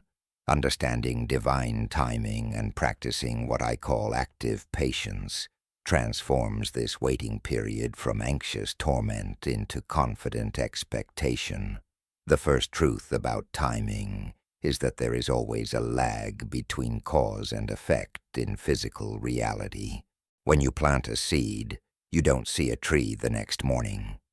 When you conceive a child, you don't give birth the next week. When you lift weights at the gym, you don't wake up with new muscle mass the next day. Every physical manifestation requires a gestation period appropriate to its nature and complexity. This isn't the universe being slow or making you wait unnecessarily. This is how physical reality operates at the fundamental level. Energy must organize, circumstances must align, people must be moved into position, and physical form must take shape from quantum potential. All of this takes time in the linear dimension you inhabit. The mistake most people make is measuring their manifestation progress only by physical evidence. They make a request, don't see results immediately, and conclude nothing is happening. But this is like a farmer digging up seeds 3 days after planting, because he doesn't see sprouts yet. The seed is doing tremendous work underground that's completely invisible from the surface. Roots are forming, the shell is breaking open, cellular division is occurring at a rapid pace. Nothing appears to be happening above ground, but everything is happening below ground. Your manifestation works identically. The moment you make an aligned request, quantum mechanics begin working immediately. Probability waves start collapsing, circumstances begin shifting, synchronicities are being arranged, opportunities are being prepared. None of this is visible yet, but all of it is happening. Learning to perceive the invisible movement is crucial for maintaining faith during the waiting period. Start paying attention to subtle signs that your manifestation is in process, even before physical evidence appears. These signs include increased thoughts about your desire arising spontaneously, dreams related to your intention, chance conversations with people mentioning relevant topics, unusual coincidences involving elements of your desire, and a general feeling that something is shifting, even if you can't point to concrete changes. These are not random occurrences. They're evidence that the quantum field is responding to your request and beginning to organize your reality accordingly. Another sign of invisible progress is resistance arising more intensely than before. This seems counterintuitive, but it's actually evidence that your manifestation is threatening your old identity and programming. When you commit to manifesting abundance, your scarcity programming fights back with increased fear and doubt. When you commit to manifesting health, your illness identity protests through heightened symptoms or anxiety about symptoms. When you commit to manifesting love, your unworthiness patterns surface with brutal intensity. This isn't the universe denying your request. This is your internal resistance making a last stand before transformation occurs. Recognizing resistance as a sign of impending breakthrough, rather than evidence of failure, changes how you relate to these challenging periods. The second truth about timing is that different manifestations have different gestation periods based on multiple factors. A small manifestation like finding a parking spot can occur in minutes because minimal circumstances need to align. A major manifestation like a new career or life partner can take months or years because extensive circumstances must be arranged. Your current frequency distance from the desired reality affects timing. If your baseline frequency is already fairly close to what you're requesting, manifestation happens faster. If there's a large frequency gap that requires significant internal transformation, manifestation takes longer because you must first become the frequency of what you desire. The complexity of what you're requesting also affects timing. Manifesting $20 is simpler than manifesting $20,000 because fewer circumstances need to align. Manifesting a pleasant date is simpler than manifesting a compatible life partner because the criteria are less specific and the commitment level is different. Manifesting relief from a headache is simpler than manifesting complete healing from chronic illness because less biological restructuring is required. None of this means large or complex manifestations are impossible. It simply means they require more patience and sustained alignment because the gestation period is naturally longer. Your level of resistance and attachment also impacts timing. The more desperately you need your manifestation, the more you slow it down through the heavy frequency of desperation. The more you obsessively monitor for evidence, the more you interfere with the natural unfolding.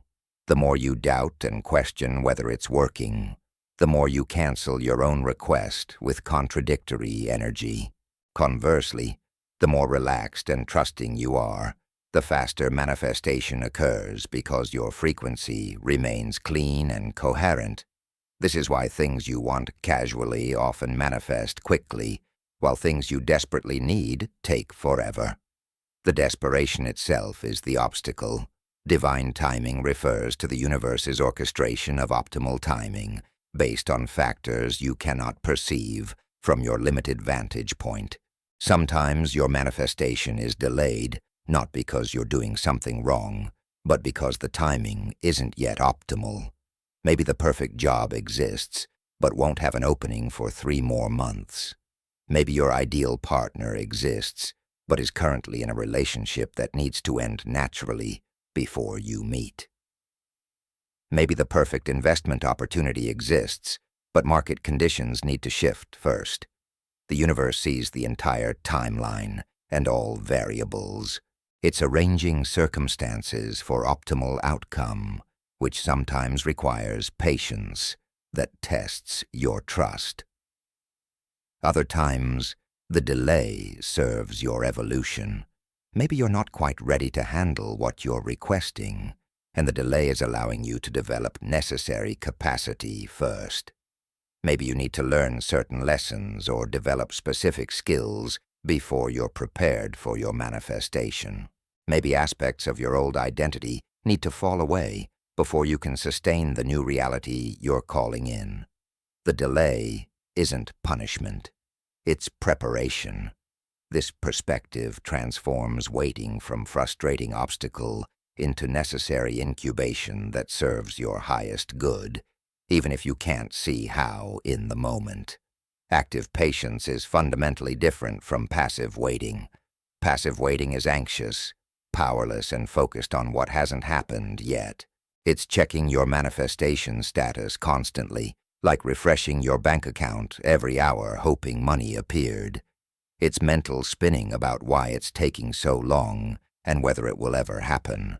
Passive waiting drains energy, lowers frequency, and actually extends the waiting period through the interference it creates. Active patience is confident, empowered, and focused on present moment alignment. It's trusting that your manifestation is unfolding perfectly while you maintain your frequency and take inspired action as opportunities arise. The practice of active patience involves several key components. First, continuing your daily alignment practices regardless of visible evidence. You still do your visualization, emotional embodiment, and gratitude work, even when physical circumstances haven't changed. You're not doing these practices to make something happen. You're doing them to maintain the frequency that allows what's already happening in the quantum realm to complete its journey into physical form. Think of it like staying in shape. You don't stop exercising once you achieve fitness. You continue exercising to maintain the fitness you've achieved. Similarly, you don't stop frequency work once you make your request. You continue frequency work to maintain the alignment that allows manifestation to complete. Second, active patience involves productive engagement with your life rather than putting everything on hold while waiting for your manifestation. Don't stop living fully just because what you want hasn't arrived yet. Don't refuse to take action on other goals because you're waiting for this one thing to appear. Don't decline opportunities that don't seem directly related to your specific desire. This on-hold mentality broadcasts the frequency of "my life can't really begin until this happens," which reinforces lack and delays manifestation. Instead, engage fully with whatever is in front of you right now. Take action on available opportunities. Create value where you are. Live as richly as possible with what you currently have. This engaged approach broadcasts the frequency of abundance and readiness, which accelerates manifestation. Third, active patience requires releasing timeline demands while maintaining clear intention. You stay focused on what you want, but release demands about when it must appear. Instead of, "I need this by next month or I'm screwed," you adopt, "This or something better is coming to me at the perfect time for my highest good." This release of timeline attachment removes the desperate frequency that creates interference. You're still moving toward your desire with focus and commitment, but you're not strangling it with timeline anxiety. You trust that divine timing knows something you don't about optimal manifestation timing. Fourth, active patience involves recognizing and acting on preparatory opportunities that appeared during the waiting period. Often the universe sends smaller manifestations or preliminary steps before delivering the full manifestation. These aren't failures or consolation prizes. They're runway being built for your ultimate desire to land. If you're manifesting a business but an opportunity for a side project appears, take it. That side project might teach you skills essential for your business or introduce you to the partner you'll need. If you're manifesting a relationship but an invitation to a social event arrives, go. The person at that event might not be your partner, but might introduce you to them later. Many people ignore or resist these preparatory steps because they don't look like the final manifestation. They want the complete package immediately and dismiss anything partial as not good enough. But this resistance delays the ultimate manifestation because you're refusing the very stepping stones the universe is providing. Everything is connected. The universe rarely delivers major manifestations in one dramatic moment. Usually it unfolds as a series of synchronistic events, each preparing the ground for the next. Your job is to remain alert and responsive to what appears without demanding it look exactly like your final vision. Fifth, active patience requires maintaining your frequency even when evidence suggests nothing is working.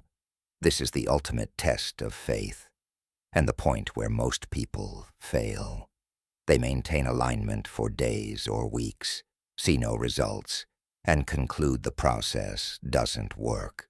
They drop back to their old frequency, which cancels all the quantum work that was building, and then they never see their manifestation. They stopped watering the seed just before it was about to sprout. This is why consistency over time is more important than perfection in any single moment. If you maintain aligned frequency most of the time, even imperfectly, you'll eventually see results. If you give up and return to your old frequency, you reset the process. Think of manifestation timing like compound interest in finance. The growth is invisible at first, seemingly insignificant, hardly worth the effort. But if you maintain consistency, Eventually you hit an inflection point where growth becomes exponential. The seed finally breaks through the soil. The investment portfolio suddenly skyrockets. The manifestation appears seemingly overnight after months of invisible work. People who succeed at manifestation aren't more talented or blessed. They simply maintained frequency and faith through the invisible period when nothing seemed to be happening. They trusted the mechanism enough to keep going without constant evidence. The practice of celebrating evidence-free faith accelerates manifestation by generating high-frequency emotion without needing physical proof. Instead of waiting until your desire manifests to feel grateful and joyful, you generate those emotions now based on your understanding that manifestation is already complete at the quantum level and making its way into form. This isn't fake or forced positivity. It's consciously choosing to align with quantum truth rather than physical appearance. You're celebrating what's real in the quantum field rather than only what's appeared physically. This celebration generates powerful manifestation momentum because you're broadcasting the frequency of having received before you physically received. Try this practice. Each morning, before physical evidence appears, spend 5 minutes celebrating your manifestation as if it already occurred. Feel genuine gratitude for the abundance that's flowing to you, the health that's returning to your body, the love that's entering your life, the success that's unfolding in your career. Let yourself feel the joy, relief, excitement, and satisfaction as if it already happened. Your brain and body don't distinguish between imagined and actual when the emotion is vivid enough. You're training your system to hold the frequency of having what you desire, which is the frequency that pulls your desire into physical manifestation. During the waiting period, you'll inevitably experience moments of doubt, fear, and impatience. This is normal and doesn't mean you're failing.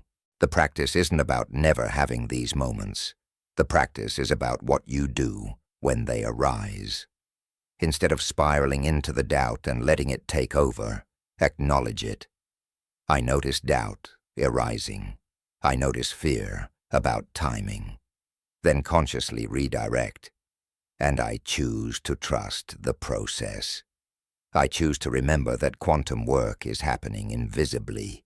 I choose to maintain my frequency, regardless of current evidence. This gentle but firm redirection trains your consciousness to return to faith rather than defaulting to fear.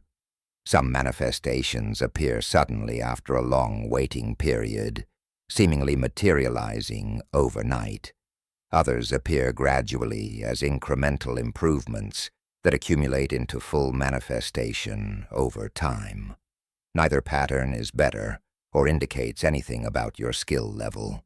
The universe delivers through whatever pathway is most appropriate for the specific manifestation and your current circumstances.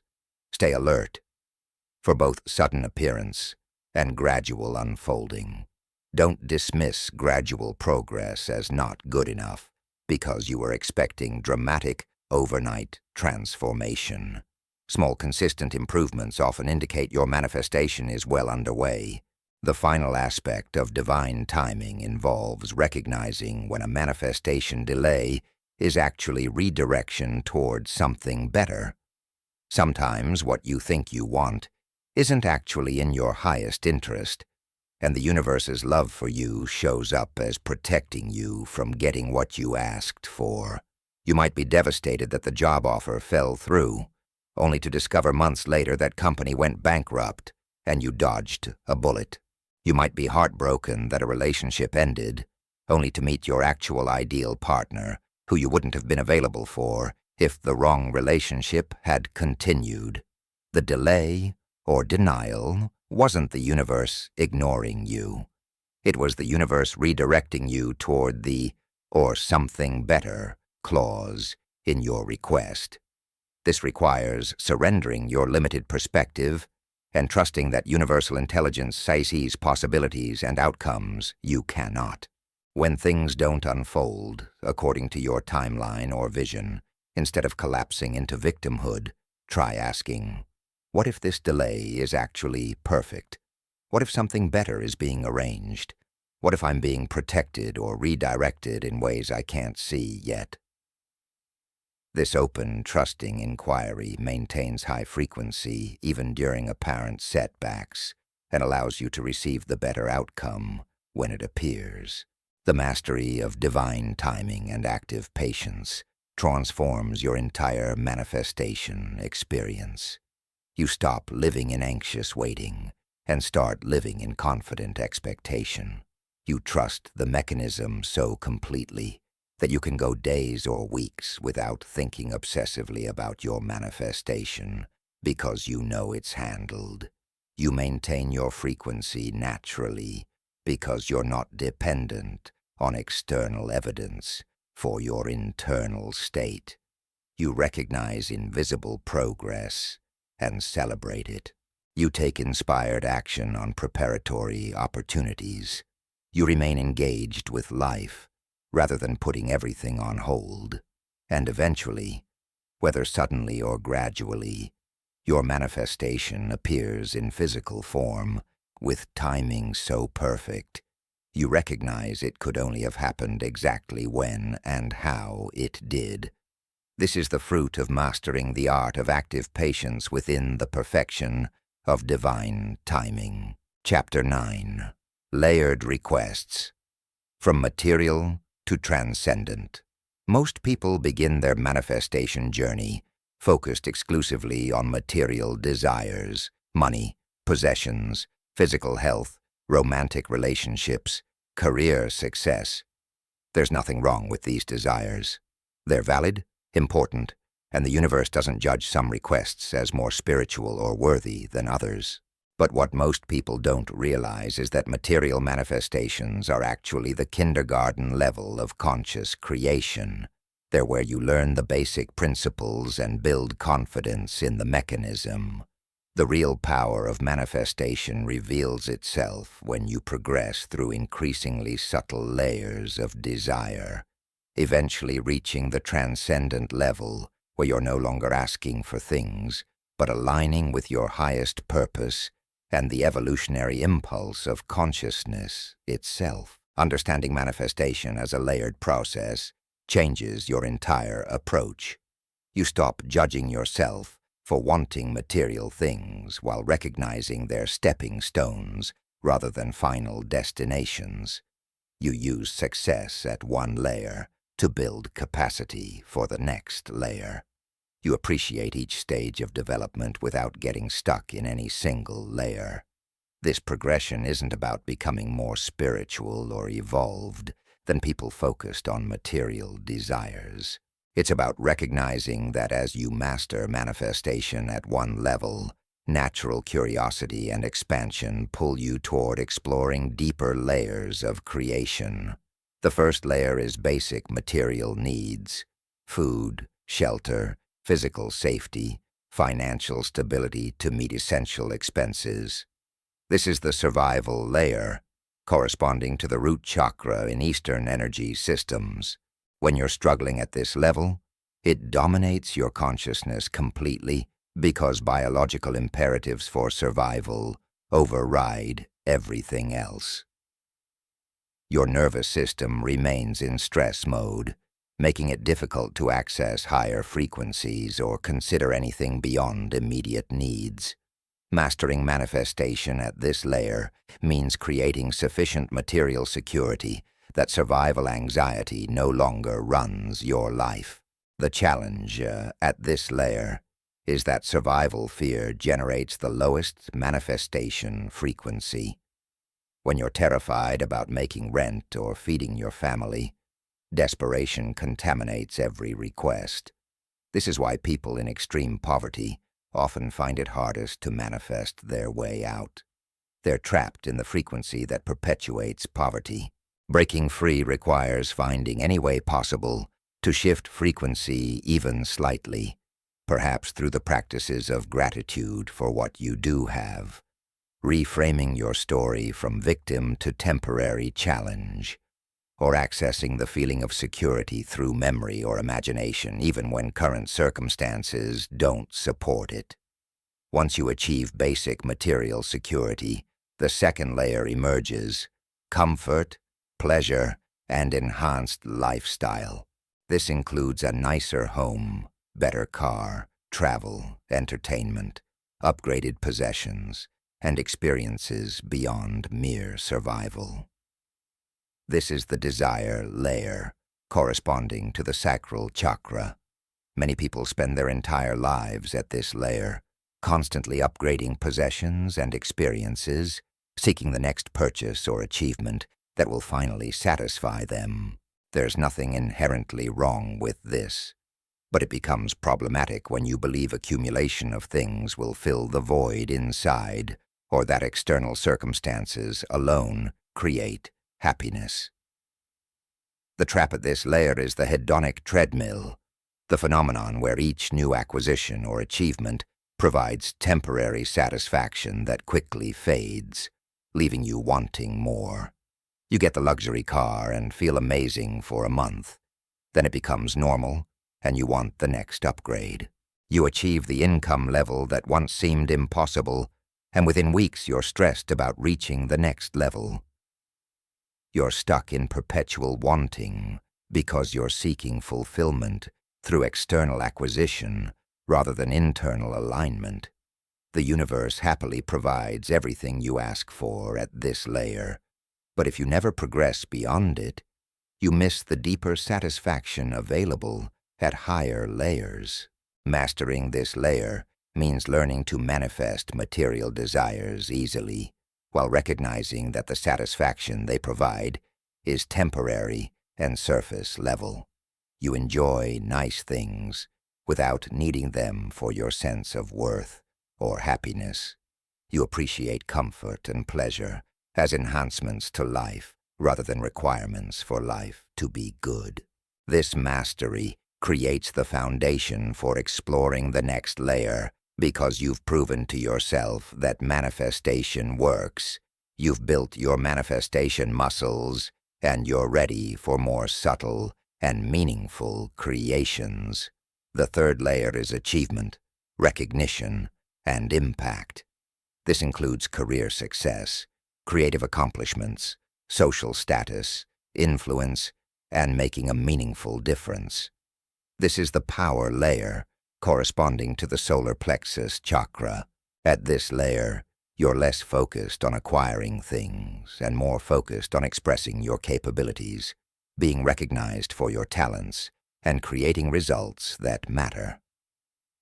You want to build something significant, master a skill, gain respect in your field, or leave a legacy.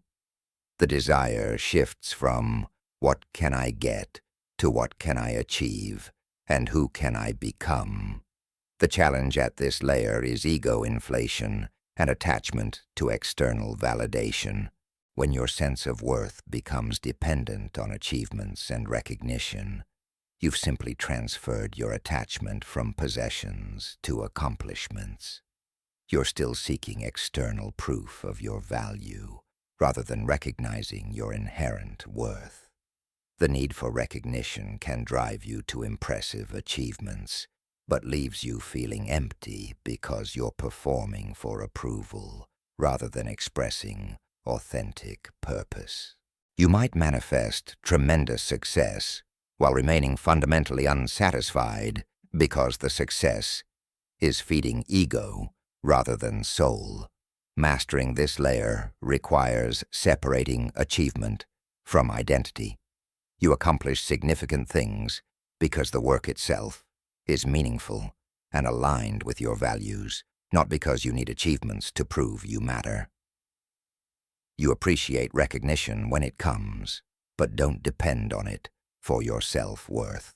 You measure success by internal satisfaction and authentic impact rather than external metrics and others' opinions. This mastery allows you to create powerfully in the world without losing yourself in the creations.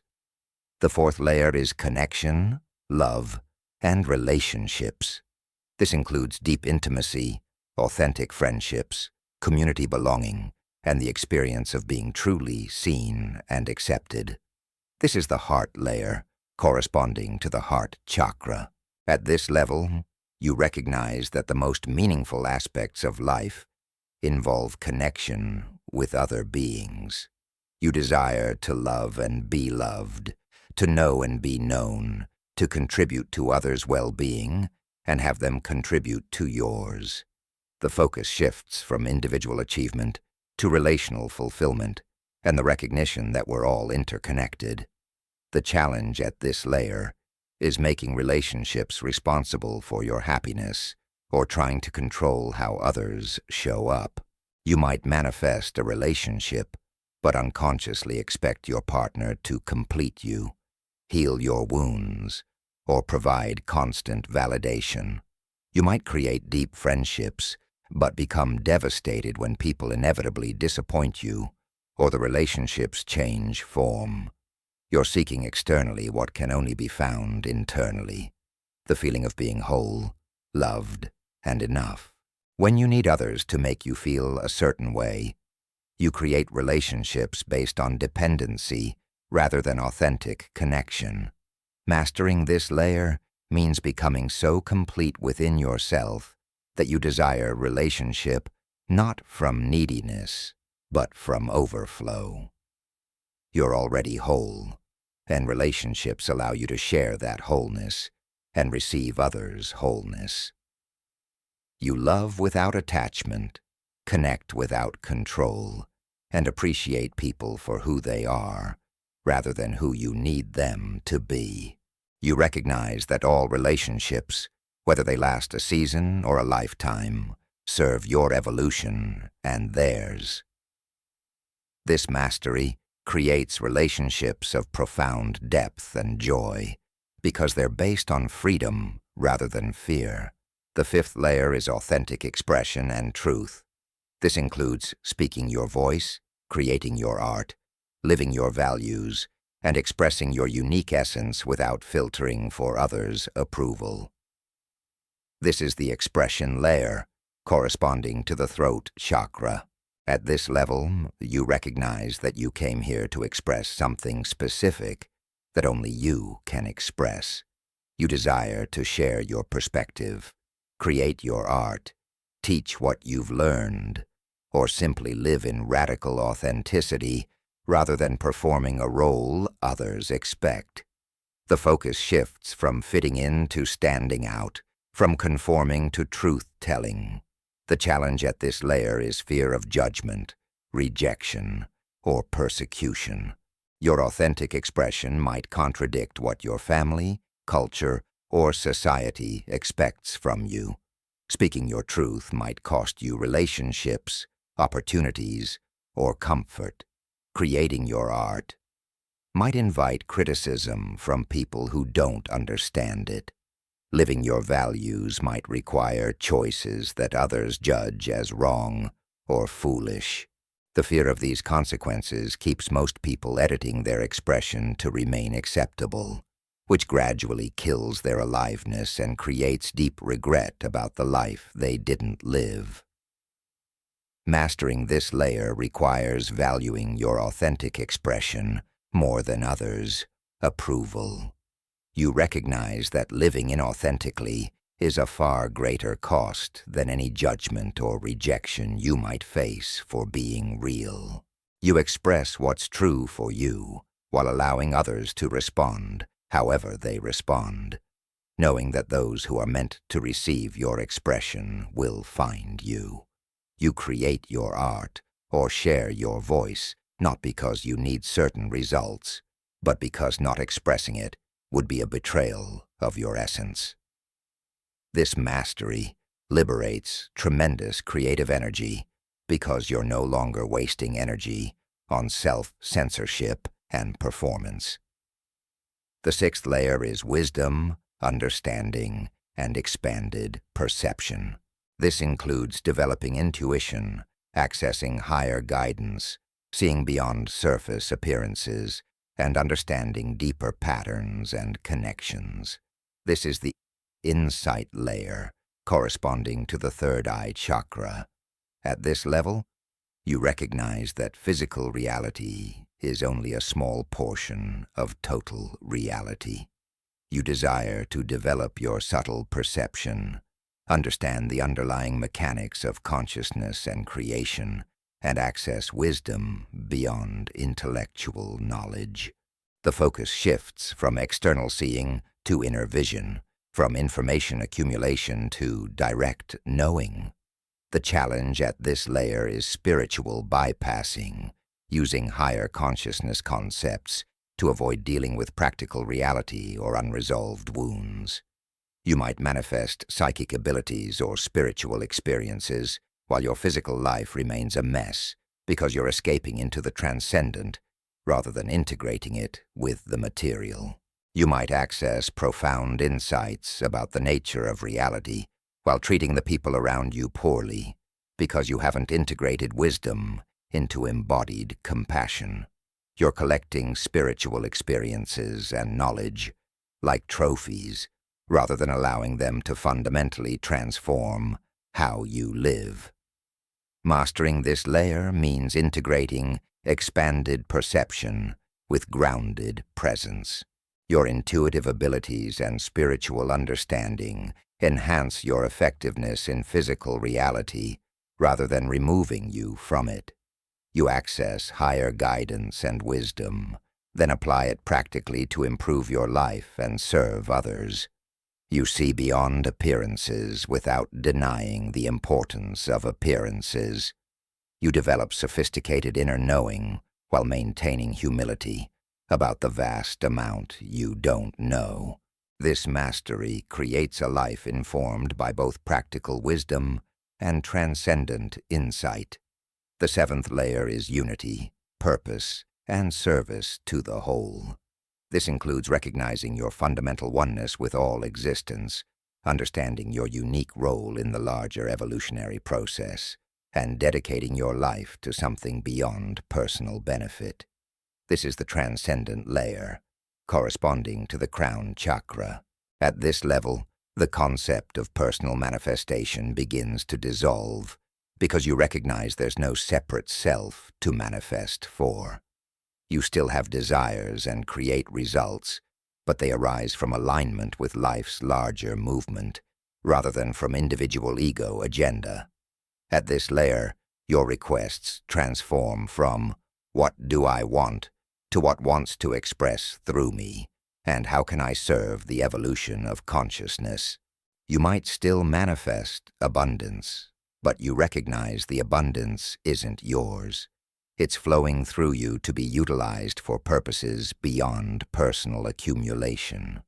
You might still create impressive achievements, but you understand you're not the doer. You're the instrument through which universal creativity expresses itself. The focus shifts from manifestation as personal power to manifestation as participating in the creative unfolding of existence itself. The challenge at this layer is losing groundedness and becoming so identified with unity consciousness that you neglect your human responsibilities and relationships. You might transcend ego identification so completely that you become passive about your life, waiting for the universe to move you rather than taking initiative. You might bypass necessary personal healing work by identifying as pure consciousness beyond the wounded human. True mastery at this layer includes rather than excludes all previous layers. You remain fully human, handling practical responsibilities, maintaining relationships, expressing authentically, while simultaneously recognizing your deeper nature as consciousness itself. The progression through these layers isn't linear or absolute. You don't complete one layer fully before accessing the next. You'll have awareness and desires across multiple layers simultaneously. You might be manifesting material security at layer 1, while also exploring authentic expression at layer 5.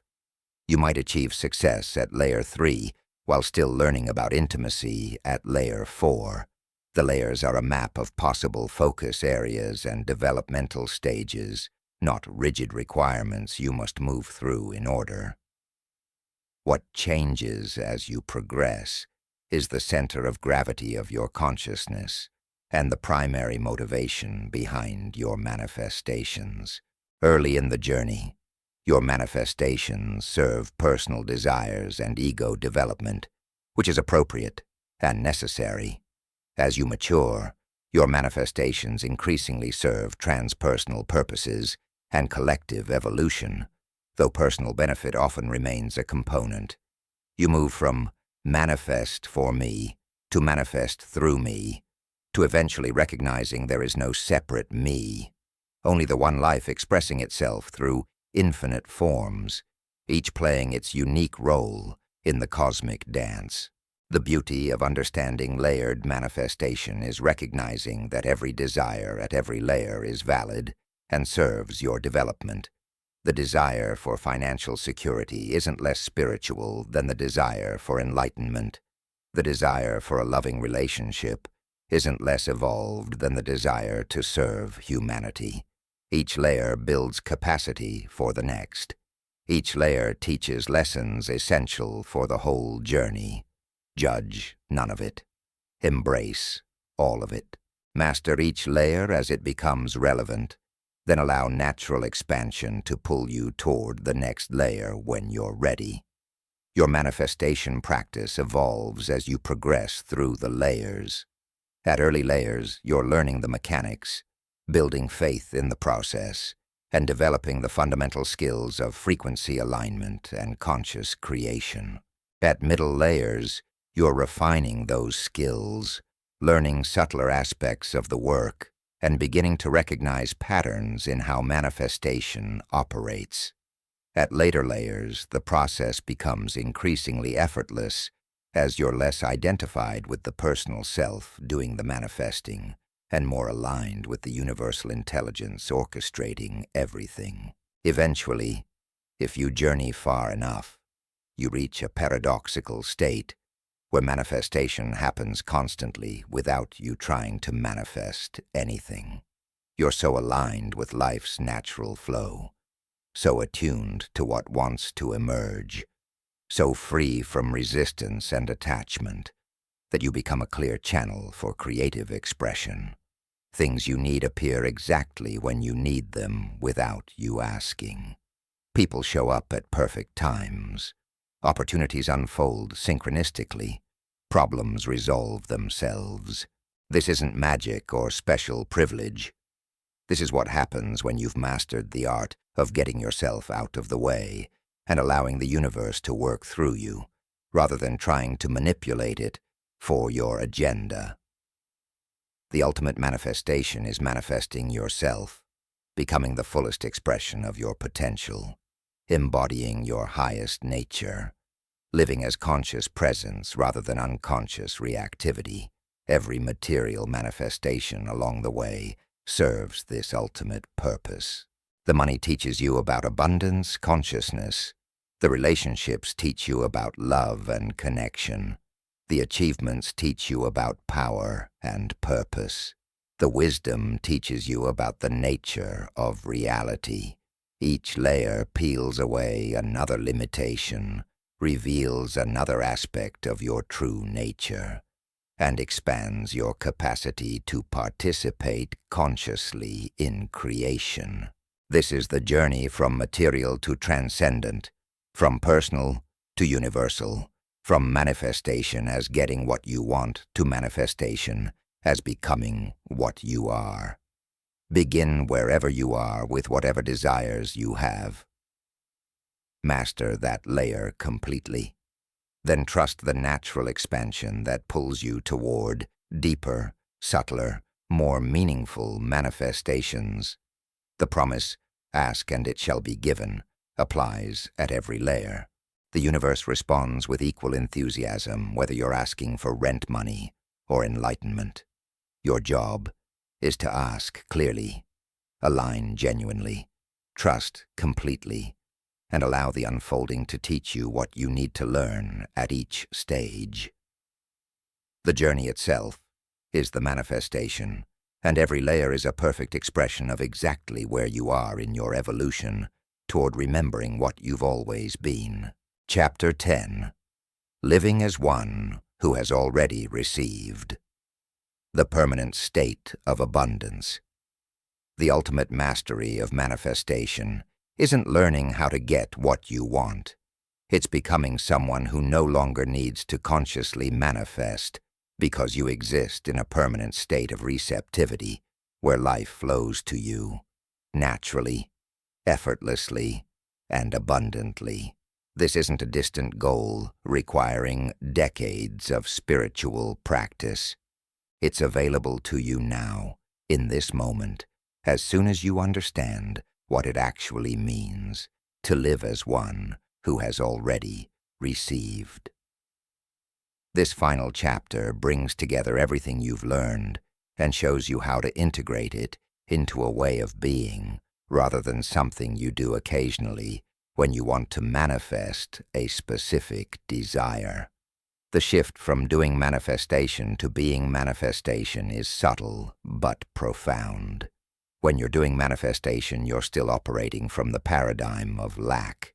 You notice something missing in your life. You learn techniques to get it. You apply the techniques with effort and discipline, and you hope for results.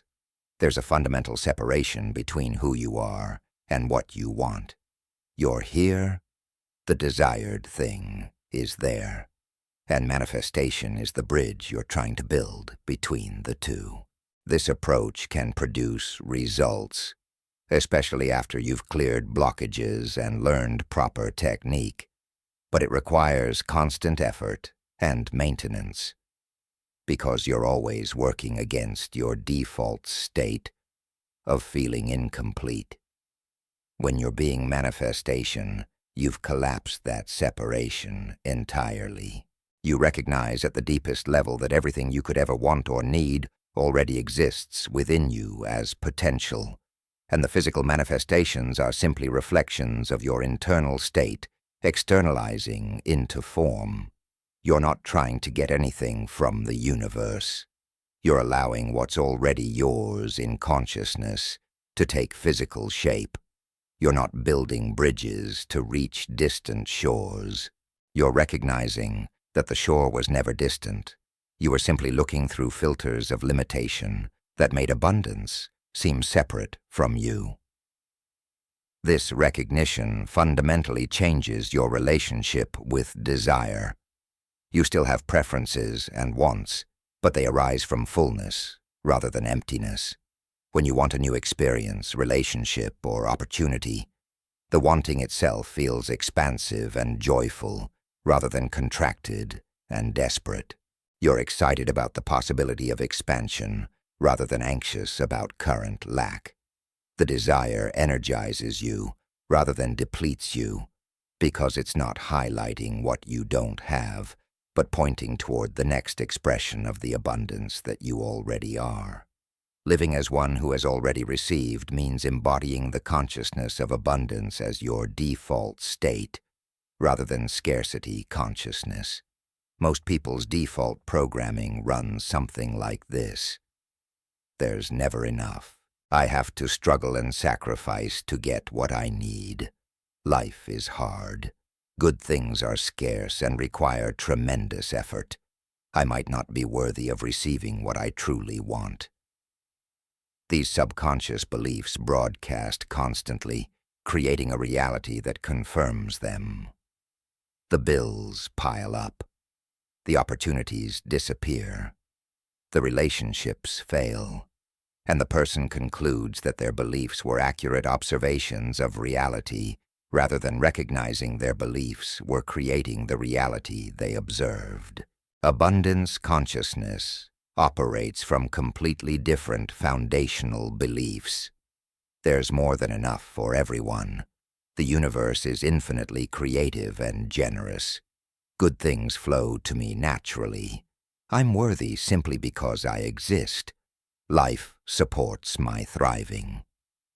When these beliefs become your actual operating system, rather than concepts you intellectually agree with, your entire reality reorganizes to confirm them. Money shows up from unexpected sources. Opportunities find you without you chasing them. Relationships flourish with ease. Health improves naturally. And you recognize that you're not getting lucky. You're experiencing the natural result of broadcasting abundance frequency. The practice of living from already received has several key components that, when integrated into daily life, create the permanent state we're describing.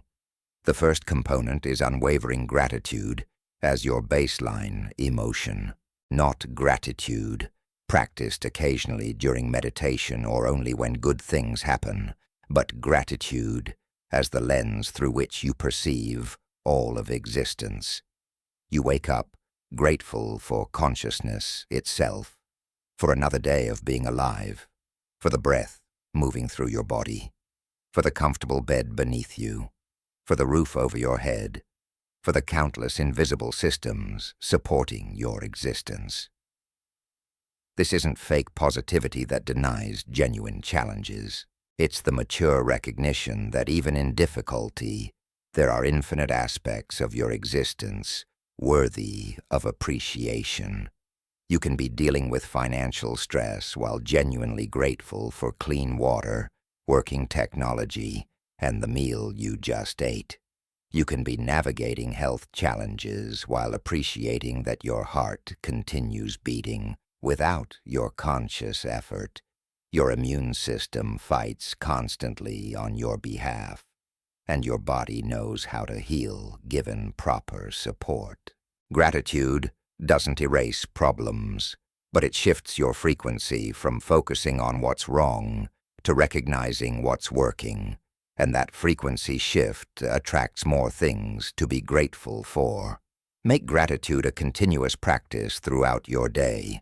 As you shower, be grateful for hot water and the miraculous plumbing system that delivers it. As you eat, appreciate the complex supply chain that brought food to your table and the farmers who grew it. As you interact with people, recognize the gift of connection and communication. As you work, appreciate your skills and the opportunity to create value. As you face challenges, be grateful for your capacity to learn and grow through difficulty. This constant gratitude stream keeps your frequency elevated and your consciousness aligned with abundance, regardless of temporary circumstances. The second component is radical present moment awareness. Most people are living in mental time, replaying the past or rehearsing the future, rarely fully present to what's actually happening now. But manifestation only happens in the now. The quantum field only exists in the present moment. When you're lost in past regret or future anxiety, you're disconnected from your creative power. When you're fully present, you're plugged into the source of all manifestation and available to the guidance, opportunities, and synchronicities that the universe is constantly providing. Practice bringing yourself back to now throughout the day. Notice when your mind drifts into past or future, and gently redirect to present sensory experience. What do you see right now? What sounds are present? What physical sensations can you feel in your body? What's the quality of this moment before your mind labels it as good or bad? This simple practice of presence has profound effects on manifestation because you stop energizing past and future timelines and concentrate your creative power in the only moment where you can actually create, which is now. The third component is trusting the flow of life rather than trying to control every detail. Control is the ego's attempt to feel safe by determining outcomes in advance. But control is fundamentally incompatible with abundance because it limits you to what your conscious mind can imagine and orchestrate. which is a tiny fraction of what universal intelligence can arrange on your behalf. When you live as one who has already received, you trust that life is working in your favor, even when you can't see how. You trust that challenges are redirections rather than punishments. You trust that delays are perfectly timed, even when they're frustrating. You trust that what appears to be going wrong is actually setting up something going magnificently right. This trust doesn't mean passivity or giving up agency. You still set intentions, take action, and make choices. But you hold your plans lightly, willing to adjust when life indicates a different direction. You act from inspiration and intuition rather than forcing outcomes through sheer determination. You do your part with excellence and dedication, then release attachment to specific results, trusting that the universe is handling the details you can't control. This trust-based approach paradoxically produces better results than control-based approaches because you're not limiting universal creativity with your narrow vision of how things should unfold. The fourth component is generous circulation rather than fearful hoarding. Abundance consciousness recognizes that the universe operates on circulation, not accumulation. Energy must flow to grow. Money must circulate to multiply. Love must be given to be received. When you hoard out of fear that there won't be enough, you create energetic stagnation that blocks the flow of abundance. When you give generously from trust that more is always coming, you create energetic circulation that accelerates abundance flow in your life. This doesn't mean giving beyond your means or being irresponsible with resources. It means giving from a place of overflow rather than depletion, sharing what you have with joy rather than resentment, and trusting that giving creates receiving. It means tipping generously, sharing your knowledge freely, offering your time and skills when genuinely moved to do so, and celebrating others' success rather than feeling threatened by it.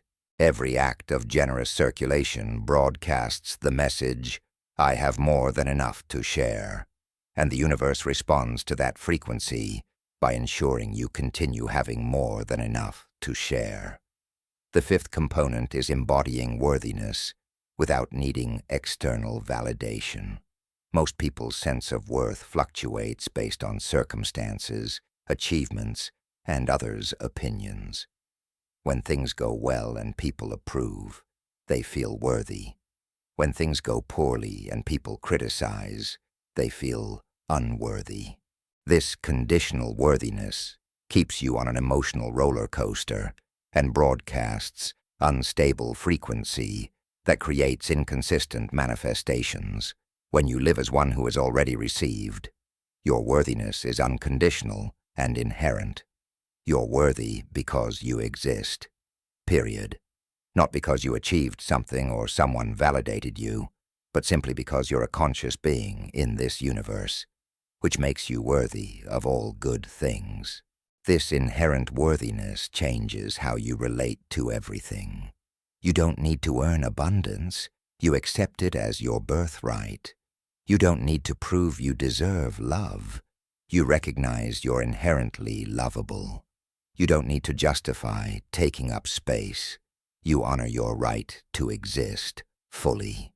When challenges arise, you don't interpret them as evidence of your unworthiness, but as temporary situations that don't define your value. When success comes, you don't question whether you deserve it, but receive it naturally as a match to your inherent worth. This unshakable worthiness broadcasts such a clear frequency that the universe has no choice but to reflect your value back to you through abundant manifestations. The sixth component is maintaining high-frequency inputs and associations. You become like the 5 people you spend the most time with, not just in behaviors but in frequency. If you're surrounded by people operating from scarcity, complaint, victimhood, and limitation, their frequency affects yours, even if you're consciously trying to maintain abundance consciousness. If you're consuming media that broadcasts fear, division, and negativity for hours daily, that frequency seeps into your consciousness regardless of your intentions. Living as one who has already received requires protecting your frequency by consciously choosing high-frequency inputs and associations. Audit your life regularly and ask, does this relationship elevate me or drain me? Does this media consumption expand me or contract me? Does this environment inspire me or depress me? Does this activity energize me or deplete me? Based on honest answers, begin making adjustments. Spend more time with people who inspire, support, and elevate you. Consume media that educates, uplifts, and expands your perspective. Create environments that reflect the beauty and order you want in your life. Engage in activities that generate joy, growth, and vitality. You're not being judgmental or elitist. You're being responsible for your frequency, which is being responsible for your reality. The seventh component is recognizing synchronicities and following the breadcrumbs. When you're living from already received consciousness, the universe communicates with you constantly through synchronicities, coincidences, intuitive hits, unexpected encounters, and recurring themes. These are not random. They're the universe showing you the path of least resistance toward your desires and highest good. Most people miss these communications because they're too busy forcing their agenda or too distracted by mental noise to notice the guidance available in every moment. Develop sensitivity to synchronicity by paying attention when something unusual happens. You think of someone and they call. You need specific information and a relevant article appears. You're considering a decision and you overhear a conversation addressing your exact question. You meet someone randomly who has exactly what you need or needs, exactly what you have. These moments are the universe saying, this way, pay attention here, this connection matters. When you notice synchronicities, honor them with action. Make the call, read the article, attend the event, connect with the person. Trust that these breadcrumbs lead somewhere valuable, even if you can't see the full picture yet. The eighth component is celebrating every manifestation, regardless of size. When you live as one who has already received, you recognize that finding a perfect parking spot, receiving an unexpected compliment, discovering money in an old jacket, or getting upgraded on a flight are all evidence that manifestation is working perfectly. These aren't trivial coincidences to dismiss. They're proof that the universe is responding to your frequency and arranging your reality favorably. Celebrating small manifestations trains your consciousness to recognize and appreciate the constant flow of good coming to you, which amplifies that flow. Keep a manifestation journal where you record every good thing that happens, from the profound to the mundane. Money that shows up unexpectedly, even finding a quarter on the sidewalk. Problems that resolve themselves without your effort. People who help you at exactly the right moment. Opportunities that appear out of nowhere. Health improvements. Relationship breakthroughs. Perfect timing. Avoided disasters. Everything counts. As you review this journal regularly, you'll see undeniable patterns of abundance flowing to you constantly, which reinforces your identity as someone who lives in perpetual receiving mode. The ninth component is maintaining equanimity through peace and downs. Living as one who has already received doesn't mean you never face challenges, setbacks, or disappointments. It means you don't let temporary circumstances knock you out of abundance consciousness. You remain internally stable, regardless of external fluctuations. When something goes wrong, you don't spiral into victimhood and scarcity. You maintain trust that this temporary challenge serves some purpose, and something better is being arranged. When something goes right, you don't become arrogant or inflate your ego. You simply receive with gratitude and stay grounded in your natural state. This equanimity comes from recognizing that you're not the circumstances, you're the consciousness experiencing circumstances. Circumstances change constantly, but your fundamental nature as awareness remains unchanged. When you identify as awareness, rather than as the personality going through experiences, you achieve profound stability that can't be shaken by external events. You still feel emotions, face challenges, and celebrate victories, but none of it defines you or determines your baseline frequency. You remain rooted in the knowing that you're fundamentally okay, regardless of what's happening, which broadcasts the frequency that attracts continuously okay and better than okay experiences. The 10th and final component is recognizing that you're already whole and complete exactly as you are. This is the ultimate realization that transforms manifestation from doing to being. You're not trying to become someone different or better than you currently are. You're not working toward a future state of enlightenment or perfection. You're recognizing that the wholeness, perfection, and abundance you've been seeking externally has been your true nature all along. You were never broken or lacking. You simply forgot what you are underneath the layers of conditioning, trauma, and limiting beliefs. Every manifestation you create from this point forward isn't about filling a void or becoming complete. It's about expressing and experiencing the fullness that you already are.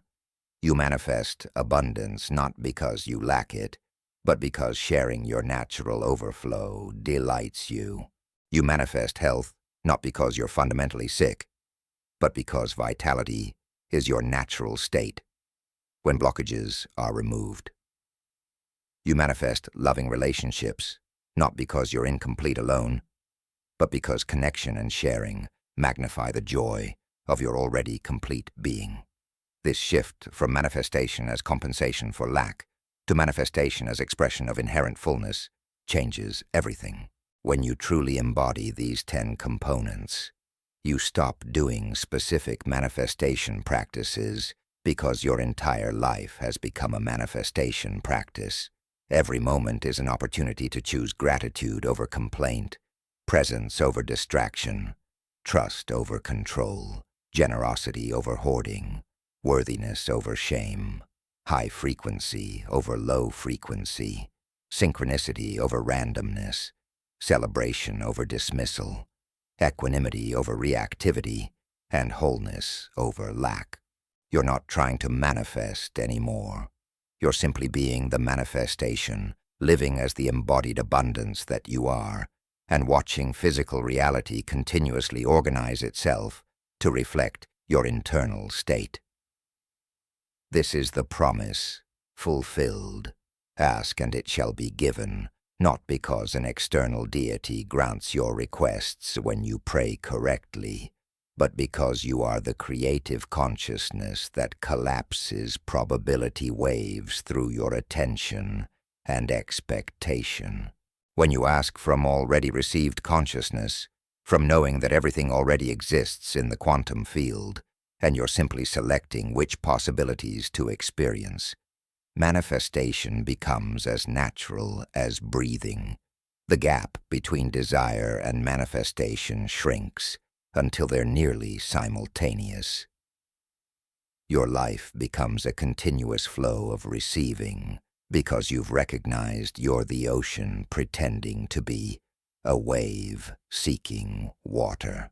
This journey you've taken through these chapters has given you the complete instruction set that was fragmented across wisdom traditions scientific discoveries, and mystical insights. You understand the quantum mechanics underlying manifestation. You know the fatal errors that cancel requests. You've learned the structure of perfect requests. You've discovered how to clear blockages and align frequency. You've mastered the paradox of passionate desire with peaceful detachment. You understand divine timing and active patience. You've progressed through the layers from material to transcendent, and now you know how to live as one who has already received, making manifestation your permanent state rather than an occasional practice. The question isn't whether this works. The question is whether you'll apply it with the dedication and consistency required to see results. The universe will respond with absolute reliability to whatever frequency you broadcast. If you return to your old patterns of scarcity, complaint, and victimhood after reading this, the universe will continue reflecting those patterns. If you integrate these teachings into your daily life and actually become abundance consciousness, the universe must reflect that back to you as abundant circumstances. The mechanism is impersonal, precise, and absolutely fair. Everyone has access to the same creative power. Most people never use it consciously, living by default programming their entire lives. You now have the manual for conscious creation. What you do with it determines everything. Start today, in this moment, by making one simple choice. Choose to live as if you've already received what you desire most, not as a technique or temporary practice, but as a genuine shift in identity. You're not the person struggling and hoping anymore. You're the person who has already received and is simply waiting for physical reality to catch up with quantum reality. Feel it, embody it, live from it. Let every thought, word, and action arise from this consciousness of already received.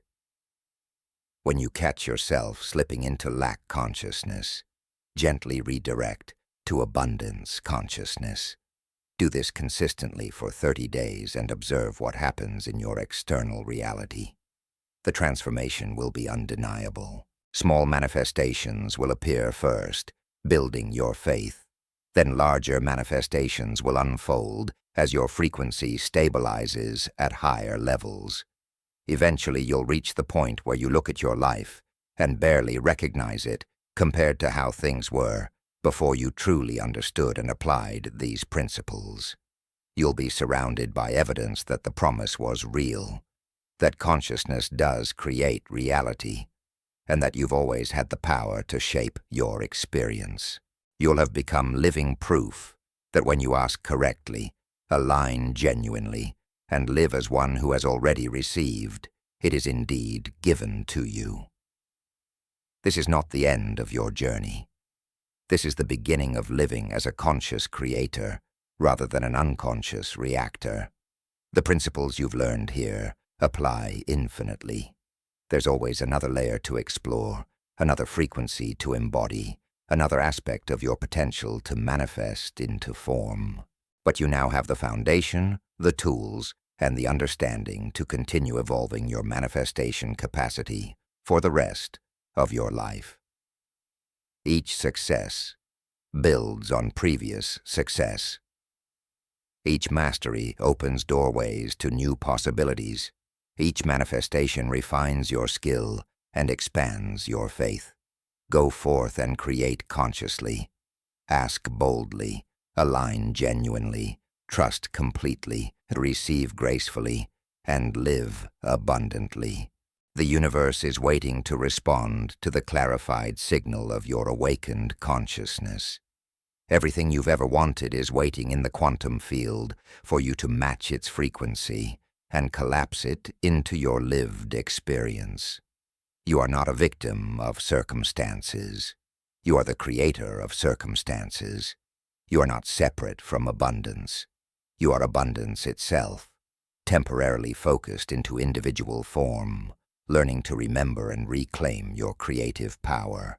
Ask, and it shall be given to you. Not someday, not if you're worthy, not after you've suffered enough. Now, always, eternally. This is your inheritance. This is your nature. This is your truth. Now go live it.